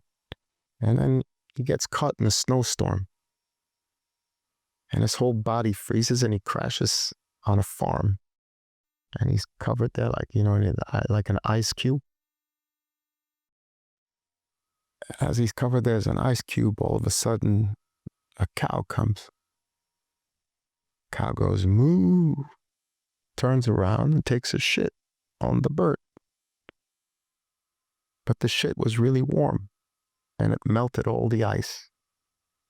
And it was like a warm blanket, shielded him from the cold, and he was all comfortable and cozy. So he started to sing. All of a sudden, a cat hears like a bird kind of singing, walks over, sees this pigeon covered in shit, takes its paw, cleans the shit off the bird, and eats the bird. And the moral of the story is, not everybody that shits on you is your enemy. Not everybody that takes shit away from you is your friend. And when you're warm and comfortable, the best thing to do is to shut the fuck up.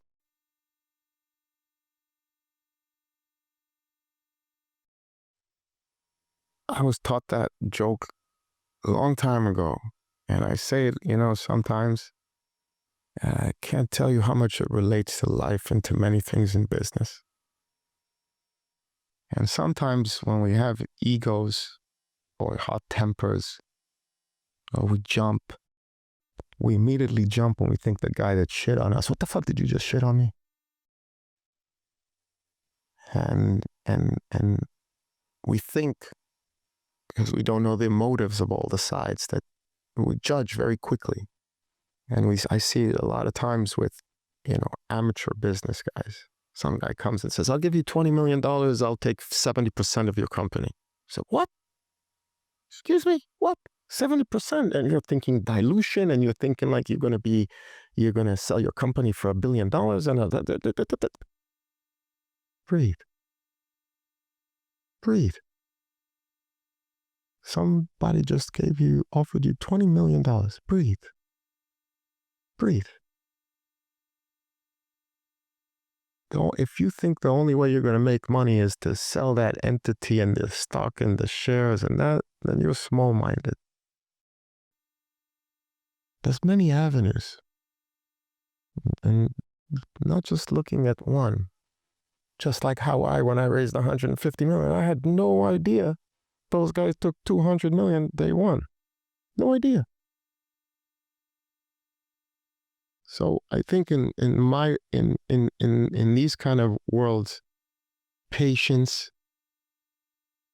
being cool, building real relationships, knowing how to speak to people in a cool manner, like calm down. Because sometimes people get, I'm no angel. You get, the stress, this.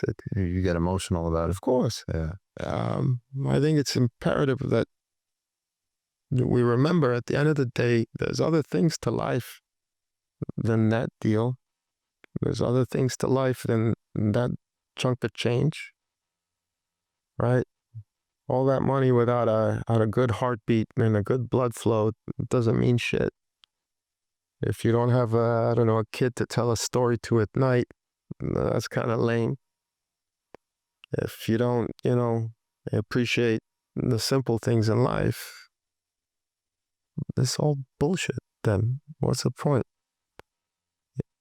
For me, at least. Do you think that when you look at sort of the part of the world that you grew up in and the culture that you grew up in, that sort of informed how you approach deals and relationships? And I ask that just a comparison to growing up in the US, where I feel like people are almost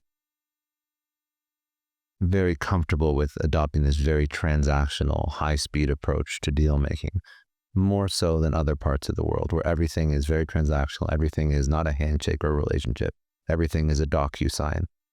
It seems to be that the US is very different than the rest of the world, but I think that not growing up in the US probably served you best. I don't know about best or not. I moved here now a year ago. You must notice it. And I must tell you something, honestly, from living, in a lot of countries. And I'm not saying this for, this or the podcast. And I mean this, God bless America. God bless America. I don't think there's any nation in the world coming close to what's here, firstly. And a lot of people that have their criticisms, and obviously we see what's going on with all the craziness in the world. I challenge anybody, go live anywhere for a year or 2 years. Go, I don't care, Europe, go live in Europe, go live in Asia, go. Everyone's talking about, Dubai is great. I like Dubai. I go to Dubai a lot. I wouldn't live in Dubai. Oh, it's zero tax. Oh, it's okay. So I'm perfectly okay paying tax. Let's not make more money. Technology has messed a lot of that up. I don't necessarily believe it's the United States. See, perception is reality. Reality is manipulated. due to social media. And then it's monetized. So what we're monetizing is the manipulation, not the essence. I don't touch stocks. Never. We'll never touch stocks. It's a rigged game.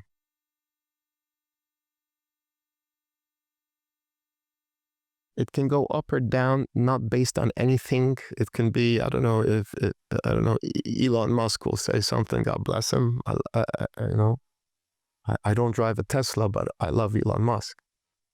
And I think he's so necessary for the world. But if he all of a sudden, became a shareholder in some company, if I told you right now, I got Elon Musk and Bill Gates, and they're going to do a company. We have no idea yet what we're doing. No idea. No idea. Bill Gates owns 50%. Elon Musk owns 50%. How much time do you think I can bring $10 billion at $100 billion valuation to that deal?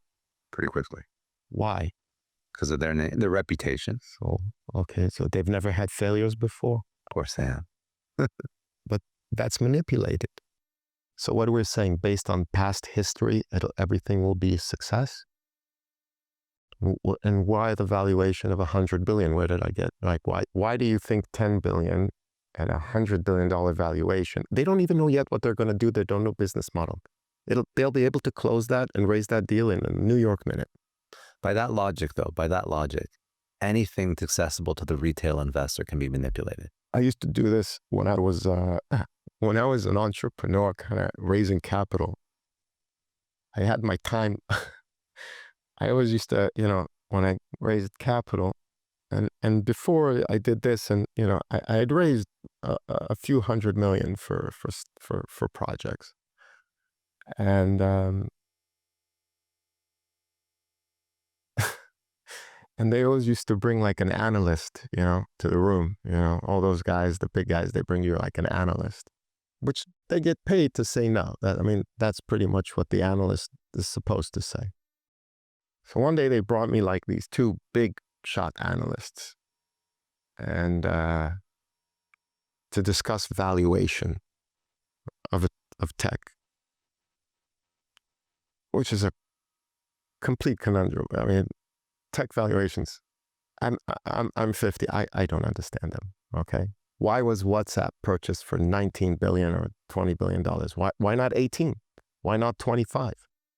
Why not 7? Why, right? No earnings, no business plan. What you really the story they can tell. That's what it comes down to. The story they can tell, and is it believable? But yes, I agree completely. Why not 30? I have no idea.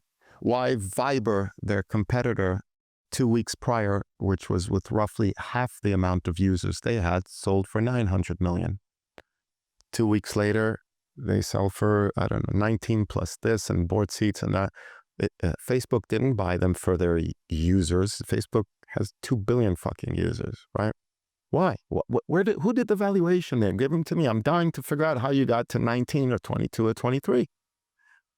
You can't sell the data. It's United States, right? You got laws. You can't even until today, I use WhatsApp, right? I don't pay for it. You pay for it, right? Ask him if he wants to sell it. He'll never sell it, right? Valuations in tech is a wonderful thing because it can play for both sides if you use. And every time they used to bring the analyst, I used to tell them the time machine story. It's worked for me 10 out of 10 times. There are many metrics to what they say is valuation, right? The team, the vision, the IP, the market, the trend, right? All this crap. Earnings, even if you have earnings, it's really bad because then you'll get some other analysts will say, okay, you're making X amount, at a 6% yield, 7 years, and you're worth that much. And you're like, what? So it's all.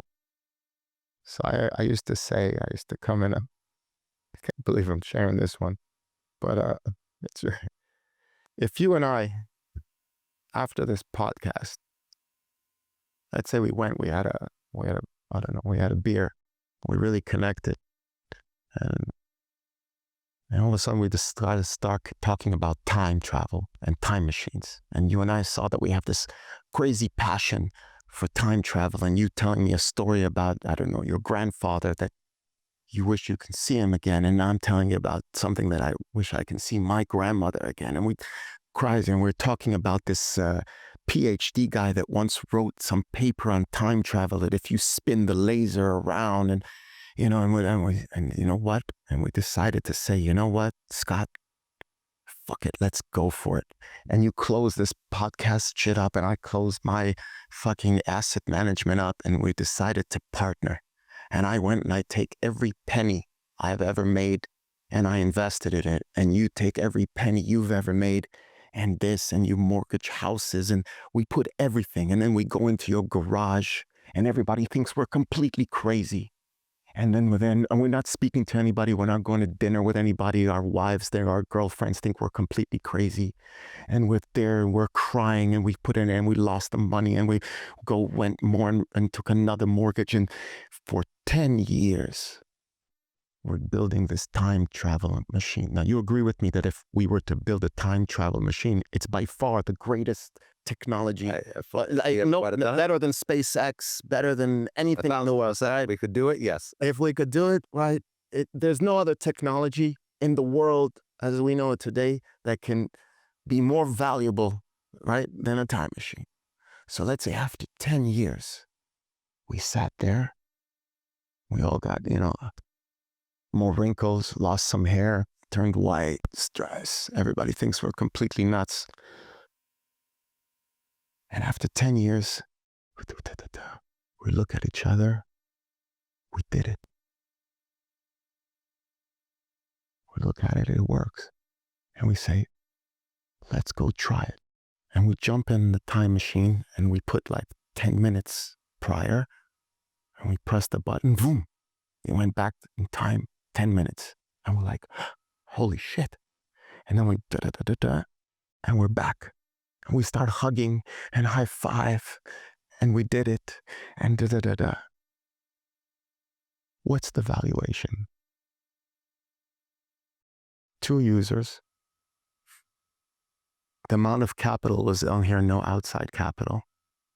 10 years, no revenue, no plan, greatest technology in the world. What's the valuation? I don't know.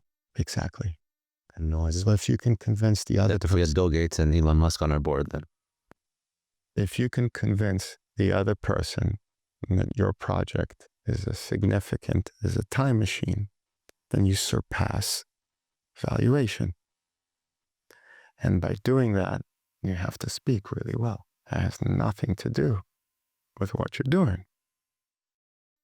Very little. And deal making requires a lot of that. And I think with what you said, a lot of people today, you see very talented guys today, making quick bucks through, Amazon dropshipping, this, Instagram promoting, and awesome. That's amazing. And as much as we've gained, for me, everything bad in my career over the last 5 years that's happened came by way of this. Things that I wrote that I shouldn't have written. Messages that I received that I shouldn't have read or read. For me, I don't make I would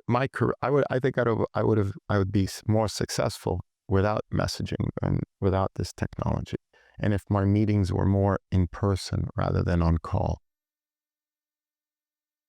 But then again, the new generation, makes millions. There's guys that are doing extremely well from it. It's all how we use these tools. Yeah, but that tool is making us less human with each other. There's less of a human connection. And I think that works to a degree. But when you're dealing with a $12 billion deal, somebody who's only ever... Cannot do it. They can't do it. No way. No way. That's what I mean.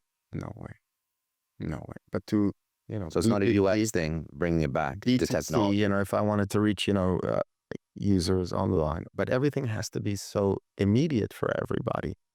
And I think, don't get me wrong. I like doing things quick, but the technology aspect, it gave us this, ability to diminish patience. We have no patience. Everything is today, now. It might be great. I don't know. Maybe I'm just too old. I'm too tired. A year ago, I would have never done a podcast or anything like that. Today, I moved with my family. I have 3 young kids. I moved to Florida. I'm tired. It's stressful work when I work, and I just enjoy more simple things. Let me order a pizza and take my daughter's dog, Lucas, for a walk on the beach. For me, that's a good day. And if it, and a lot of my, billionaire, multi-billionaire friends, or a lot of the guys that run some of these $100 billion firms that I work with, they don't really, in my opinion, they don't really have nice lives. I don't see them with nice lives. I always think the guys that are in the, 200 to 500 million, I'm still, don't get me wrong, I'm not, but if somebody can get to the 200 or 300 or 400 million dollar range, stop. For what? For what? What's this crap I hear all these fucking motivational and influencers, generational wealth and all this nonsense? What is this crap? Honestly, I don't get it. What is it? Explain to me. I don't understand it. What but I can tell you that out of all the people that I've spoken to and interviewed, people that have had exits between 100 million and 500 million, very few, I don't think I can name one who has had an exit in the 9 figures and been like, okay, I'm good. Like, they're always trying to build more and more and more. I don't get it. I don't know. And those are exit guys. Exit guys should be very thankful, because exit guys... But I think they're conditioned, by the way. I think they're conditioned after building something for 10, 15, 20 years, that I think it's really hard to deprogram yourself from always building and all. And I mean... I was 31 years old. I remember I didn't own a car. I didn't have an apartment. I had $100 million in the ATM machine. I used to go and take out, like my $200 for the day and see the 101, I was cool. And then the other guys that had 400 million or 500 or whatever and had to rush, and their personal assistants and 20,000 phone calls. At the end of the day, what are we doing it for? Or that's the thing. Like my close friend, that's 8-9 billion, man. He works like a machine every day. Yeah, like morning, there's the calls, non-stop. And I'm like, with somebody like that, you speak to him because you're on a good... One of my closest friends. Will he ever stop? Never. Why not? He enjoys crushing. But he's already crushed it. What have you asked him? Like, what's the number that you're aiming for? It's not it's a sickness, I think. I don't look at it. I saw, I watch, I've been lately on a lot on, on Instagram. I don't, really, but my wife is on Instagram, and I've got 7,000 followers on Instagram because of my wife. She's got 100, 200,000 kind of people. And sometimes she tags me. I don't really photograph stuff, but, so I'm on Instagram once in a while, and now that I live in the States, I see it because I don't have Facebook, I don't have LinkedIn, I don't start. I have no interest. I don't have Twitter, I never tweeted or anything, but I watch these guys, and and I saw this guy, Grant Cardone, and I understand He's down the street. he's down the street. Yeah. He sells beautifully. Okay, he's aggressive. He's sharp. He does these events where he brings like, celebrities on the thing with him. He sells beautifully. Okay. But he sells to retailers, right? He sells to the guy, give me $50,000, give me 50, right? But I saw him speak once on some podcast where he was telling that he was on vacation with his yacht and Ozzy was parked somewhere. Jeff Bezos rolled in with his yacht and he felt terrible and he had to get up or go or something like that, maybe, like Because his yacht was so much smaller than theirs. something like that. That's funny. And By the way, that guy, he hasn't taken it. Now he's starting to do, because I've seen him on social for a long time. He's been on this show too. he's been here. No, not here. This is before we moved down to Florida when I was still in Toronto. I had him on the show. But he does it. He works Like he crazy. works like crazy. Crazy. And even his vacations, he's working. Crazy. He does an Instagram live, I think every Saturday or Sunday. I see. Yeah. And I look in his eyes, okay? I'm good kind of with that. The guy has, he's been through stuff. You can see in his eyes. He has darkness, all right? He's been through things and he's gone out, out of it. Like I said, I don't know his business or in that sense, I know he does real estate and runs funds. I hate real estate, but I hate real estate. But I'm saying, he's been through a lot. He's got scars. You can see it in his eyes and he works and he's successful. And, and he's built this persona and I don't know, I don't get it. Why not just go for a walk on the beach, close the door, enough. What's the point? Why? He's not young. He's older than me. Yeah, what is he? He's like 60? Yeah. For what? I'm going to get a heart attack one day from fucking yelling on the phone to somebody. For what? And he puts a lot of energy into what he does too. I see. But all these guys on social. So this is a. I love this guy. I watch podcasts. I obviously love Joe Rogan. I love Patrick Bet David up in Fort Lauderdale. He works. So I think he's sold his insurance company for just over $300 million. And then now he built a whole media. But he's different in with regards. I think he's doing it more. It seems more, more like it's organized or more like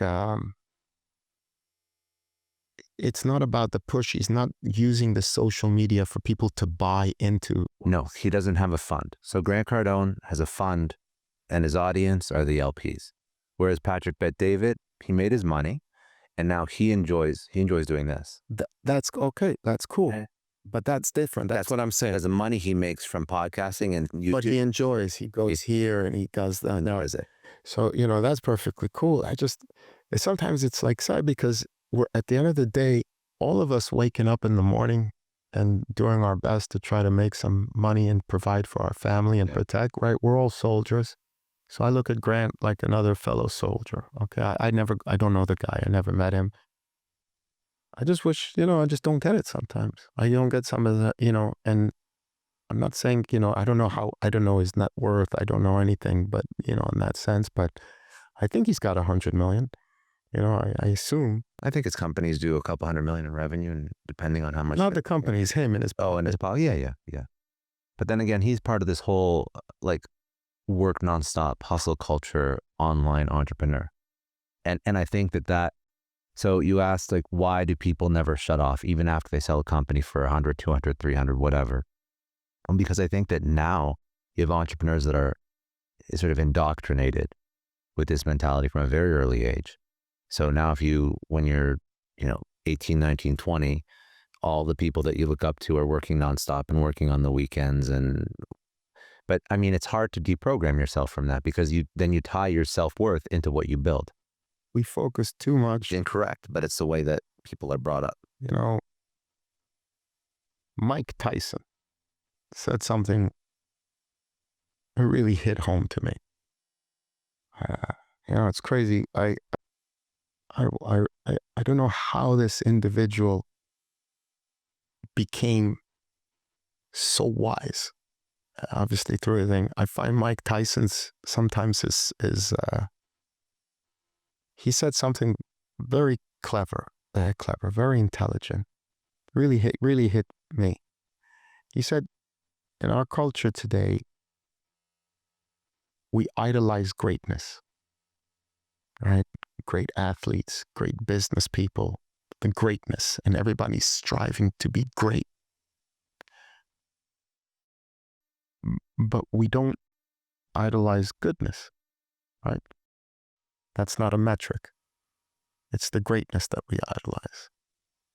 When somebody's able to achieve a level of success, you know, where they don't necessarily have to go to work the next day, or the day after, or the year after, or forever, and not their children, and not their children's children. Chill the fuck out. Well, I don't know. For who is it good? I don't know.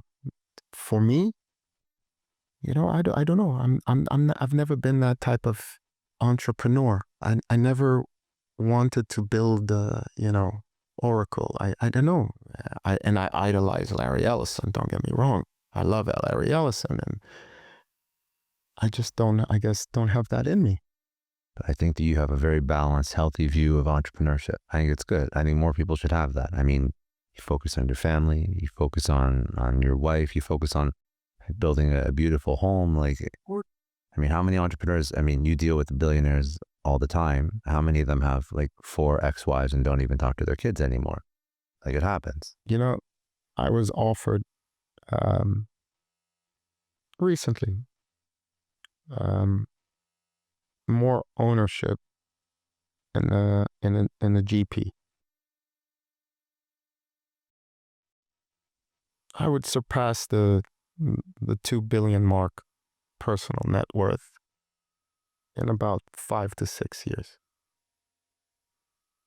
without, just based on management fees and deal fees. I didn't take it. I like Florida. I changed. Maybe 5 years ago, 8 years ago, I would have jumped on it and said thank you. And don't get me wrong, I like making money. But I don't know. Like I told you, I didn't grow up really with a father. I moved to Florida. I was working in Hong Kong, but I had my family in Israel. During the Sukkot holidays, we were in Dubai. I brought my mother, who lives in New York, and my sister that had never been. And we went to Dubai. We used to go to Dubai a lot, thanks to the Abraham Accord. It was a wonderful thing. We went to Dubai. I loved Dubai. We were there for like 2 weeks, and we landed in Israel on October 7th at 1 a.m. Put the suitcases, had like 3 suitcases with just our bathing suits. I have 3 young kids. And went to sleep. In Israel, our home was in a town called Herzliya, which is sort of like the Malibu of Israel, if you will. And it's on the beach. And at around 7, 8 a.m., we woke up to what it can only sound like maybe like 50 explosions, like right up above our heads, right? The Iron Dome. In all my years that I had been visiting or been in Israel, my wife, she's Israeli. And I had never seen rockets above Herzliya. They never came that far. And we went outside on the balcony to look, and I'm seeing like poof.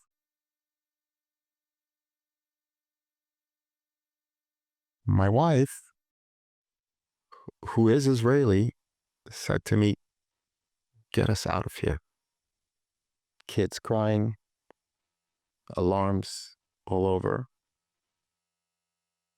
And it was very tough to get out because, they closed the skies and nobody's on. Only El Al was traveling, and there was only 2 flights out, one to Athens and one to Cyprus. And I had to get 8 seats. Pretty tough. No private, no this. You can't fly. Is that true when there's a tax? El Al's allowed to, because El Al has an anti-missile on the wings, if I'm not mistaken. I thought they did.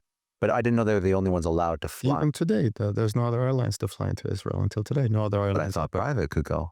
Private, you can go today, but not when there was the attacks. When there were attacks, they closed it, and only El Al could fly out, and they were to Athens or Cyprus. So immediately we're, calling. Luckily, I know some of the people at El Al, and we got to to somebody, and I got us 8 seats for the next flight to Athens. All of us flew to Athens with the same suitcases of bathing suits that we had, and 3 suitcases, and flew to Athens. And we stayed in Athens for about 2 weeks, hoping things would calm down and can go home. And when they didn't, we decided to come to New York. I have an apartment in New York, in the city. And, and this was already around October, right? So 22nd, 3rd, 4th or something like that. And my apartment is on 74th by Madison and 5th, usually a pretty quiet area. And then there were people, I was during the time when everybody was ripping down the hostages and all those things, and protesters and all like that. And they had some protesters throw rocks at businesses that were pharmacies that had a mezuzah on the thing. And my wife, she's not from here. She doesn't understand. She got freaked out. She's in trauma. We just left, This is her first experience. She, we obviously we'd been to New York before and all that. We got married in New York, but she never saw things like that. She thought she's like back in Israel or something, and there's another attack. She really kind of got freaked out. So we went to Long Island, and we have a place in Long Island too, and we stayed there for like around 2 weeks as well. And with family and my sisters. And after 2 weeks, it's nice there, but it's boring. And we said, let's go to Florida. Weather is nicer. The kids would get not in school. And I came here. I didn't realize the Florida move was just, it was the result of October 7th. For me, yeah. We came here, and I kissed the ground. Honestly, it really changed me. Things, perspectives, life, our kids. It really changed, and I took a nice place here. It's a different quality of life and less fear, and when I'm usually quite introvert. I up until my move to Florida, maybe I'd be out at dinner 3 or 4 times a year, public. And I usually speak to the same people I've spoken to for 15, 20 years. I've made more friends in Florida the last year than I have in the last 20 years of my life. I go where good energy goes. And my friend, by the way, the valet at the Bal Harbor is one of my good buddies. The guy that runs the pool at the Four Seasons, and so he's like my buddy. I go there sometimes just to have a drink with him. I don't care. I just go where good energy is, where good people are. I made the school that took my kids.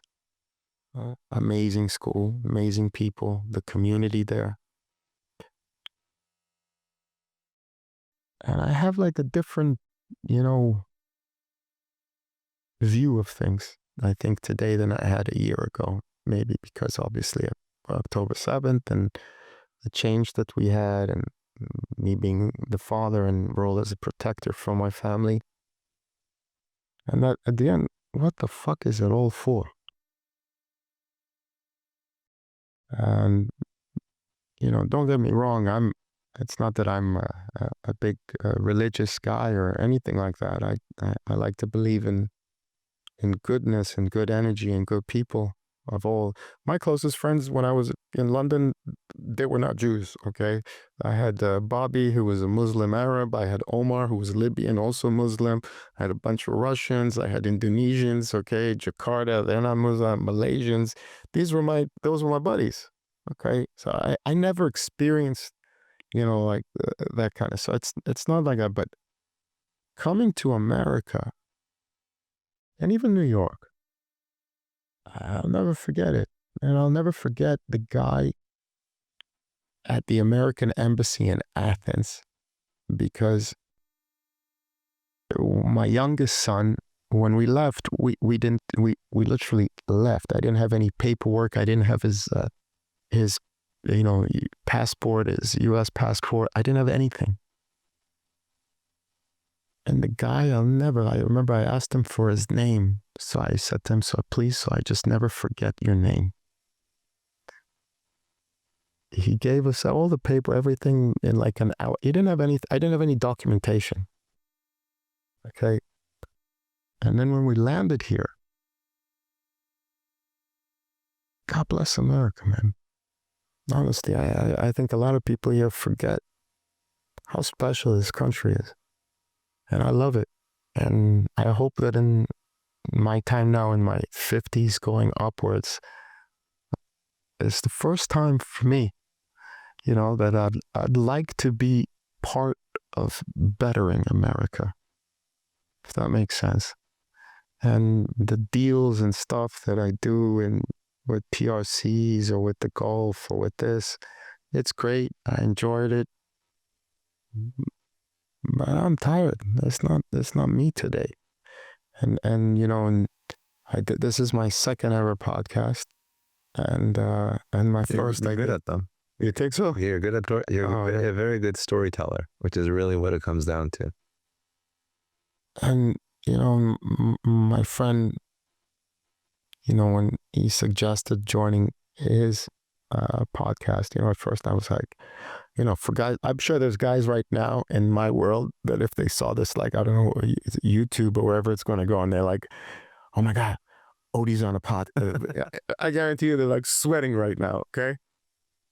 Oh my God, okay, that's saying my name or the deals or this, or they're like, they're sweating right now because everything is, top secret stuff. I no doubt, I get that. They're sweating, right now. So like, not saying everyone thing, but you're very good. You're very good. You taught a lot. You didn't throw anybody under the bus. It's but it's funny. It's true, but like I come here and there's good here, man. There's good people here. And there's a lot of good to do, and there's good stuff, and it doesn't have to necessarily be about becoming the richest dude in the room, or building and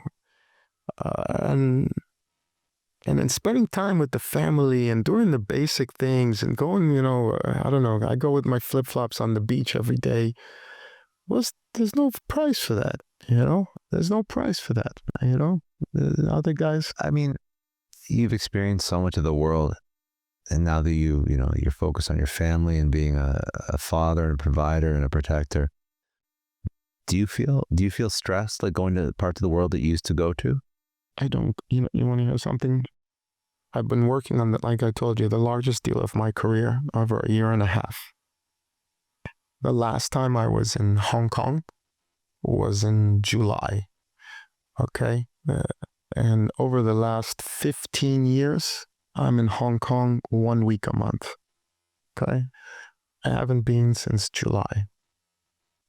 And I've been asked to, and I've been supposed to go also to fly to Egypt and Singapore and things like that to meet with very important people.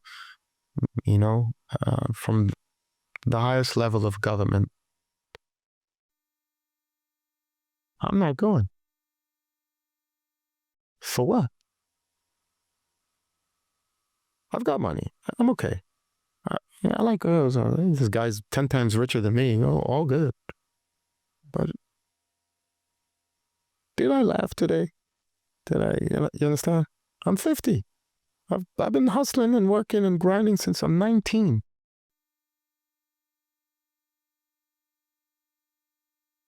It's got to be more than that. It's got to be more than that, right? Kind of lame if it's just that. Who am I, for what? The point is to have a good life. That's the point of the cash. The cash is for the good life.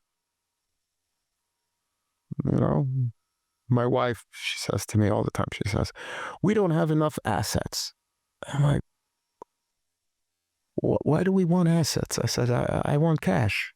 Cash is king, especially today. Especially always. Having cash in a bank account is always great. That means, no, we need to buy a bunch of apartments to put for. Who wants that? I get a phone call that somebody tells me, the light bulb in the building and this one in the apartment, the block that you bought in Manhattan. And I want no phone calls. I've been sitting here with you. My phone's not on silent. I don't want no phone calls. No phone calls. I don't want to have a money manager to call and tell me about this and that. I don't want to have secret structures for how to deviate 5% of tax and all this shit that everybody. No, I went to my tax advisor here. He was like, in Florida, you pay X. Yeah. I said, wonderful. In Israel, you pay 56% tax, plus now a new surcharge, you get up to 59%. So roughly 60% tax. They're so heavy. Plus 18% VAT, plus 135% on luxury. That means if you, right, so there's and then other jurisdictions. And he came and he told me what the tax rate is in Florida. And he's like, but if we structure like this and we open up here, and I'm like, I'm good. I like United States. If I can earn, all good. It's fair for me. I'm happy. I don't want to have another entity here and open up some weird trust here. And I don't, too much headache. Too much headache. I'm trying to live, the best, I guess, most of my years are in the past. I've got going to 120. What are you talking about? Let's say statistically, I got another 25 years, 75. That's young. Unless my brain works, unless I don't have to go every day for a thing, where I got 25. I'm trying to make out of those 25 years that I laugh more, that I'm around good people, spending good time, going to the beach, which is what I like, riding a bicycle. Do you know I ride a bike? I haven't ridden a bicycle in 20 years. No, neither have I, actually. You should. It's unbelievable. The little basics. They used to ride it all the time growing up, right? Yeah. You remember being a kid and having a bicycle? Yeah, of course, because all my friends lived within a 5 kilometer, whatever that is, mile radius. So you always would bike to their house. That's amazing. Yeah. I want to ride a bike. And nobody call me. And I want to listen to Biggie Smalls on my headphones. And I don't want to get bothered. And if I want to do some work or some stuff, it better be around good energy. Other than that, I have zero interest. Are you going to do another deal after this one? Or are you trying to stop? No. You don't plan? Look, I've never planned. I believe more. I believe, in luck a lot more in life. I believe that everything is, you need to work and you need to hustle, but nothing happens without luck. Some people call it God. Some people call it fate or a divine. I don't know. If something presents itself to me, yeah, of course, I'll check it out. But will I be, like if somebody tells me, hey, Odie, like back in the day, I used to chase where the money goes, right? So when there was a lot of money in Africa, I'm in Africa. When there was a lot of money in Russia, I'm in Russia. When there's a lot of money in China, years of doing that, you have to understand the years of doing that created the luck that you have now. You put yourself in a vicinity where there is, right? I mean,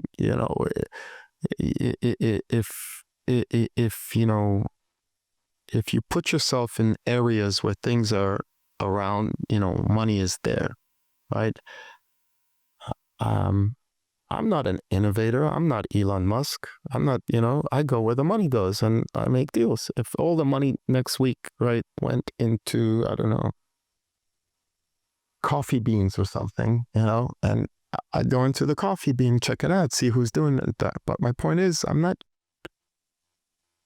that's not what I do. And I try to facilitate a large scale deal, cross border, the same stuff, but it's a stressful game. What would be the advice though for somebody who is just starting out in their career? Because now you're very wise. Now you know what you're actually, structuring your life around, but it doesn't always start out like that. So somebody who's listening to this, who is on sort of this hamster wheel, whether or not it's their first company or they're building an audience or whatever it is they're doing, they're working 24/7, 365.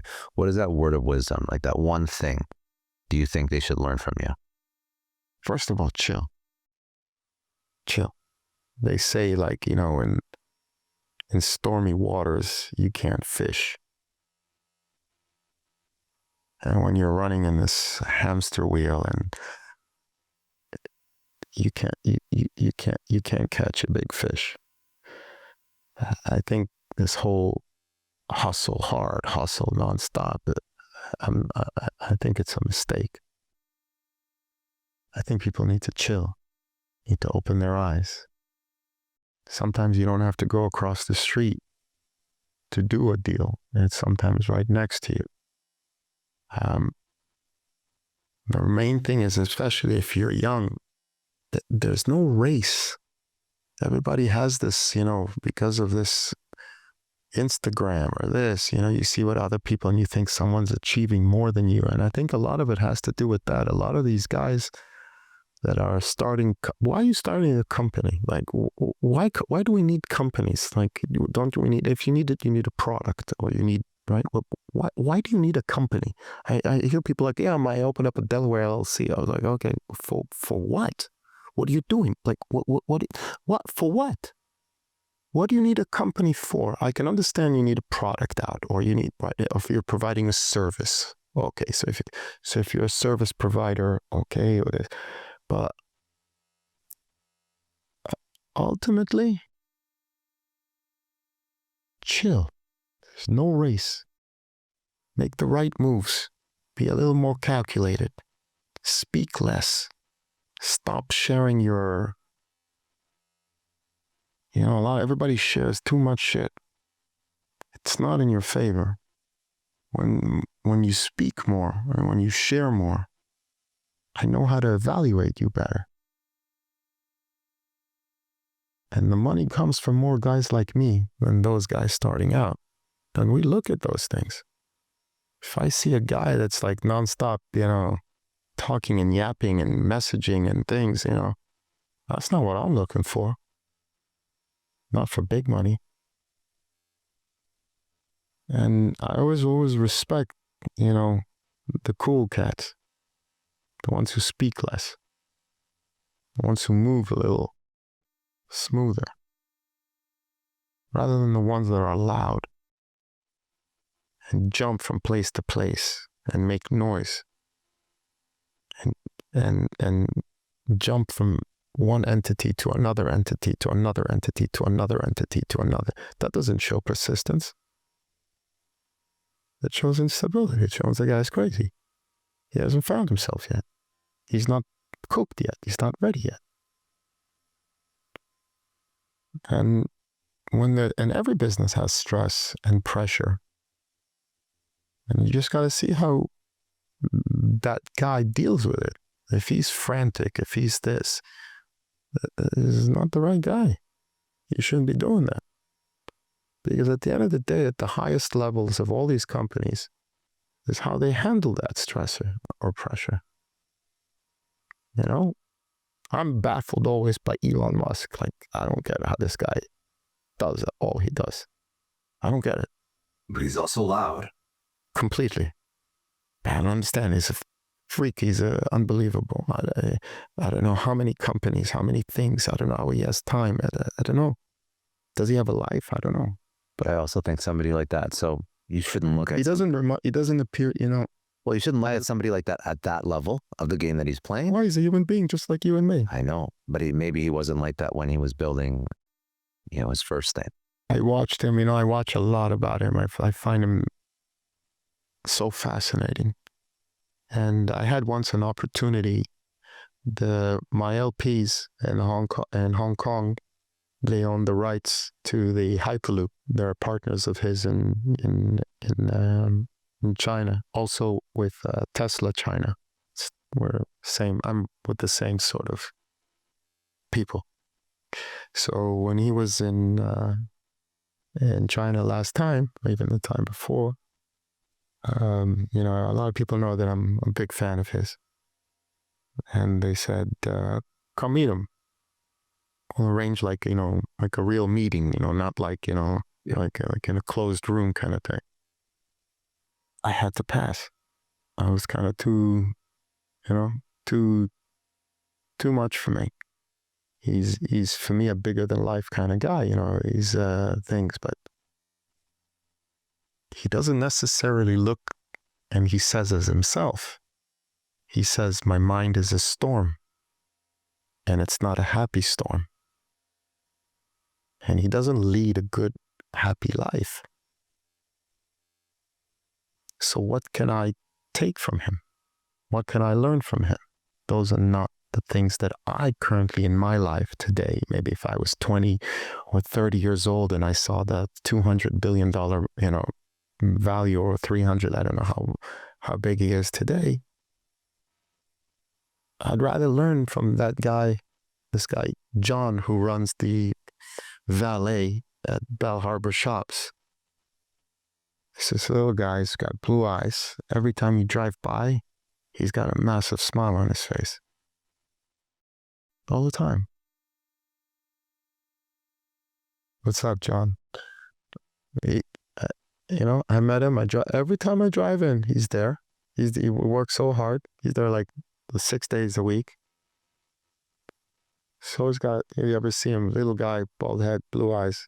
I'll look for him next time. He goes, smiles from here to here.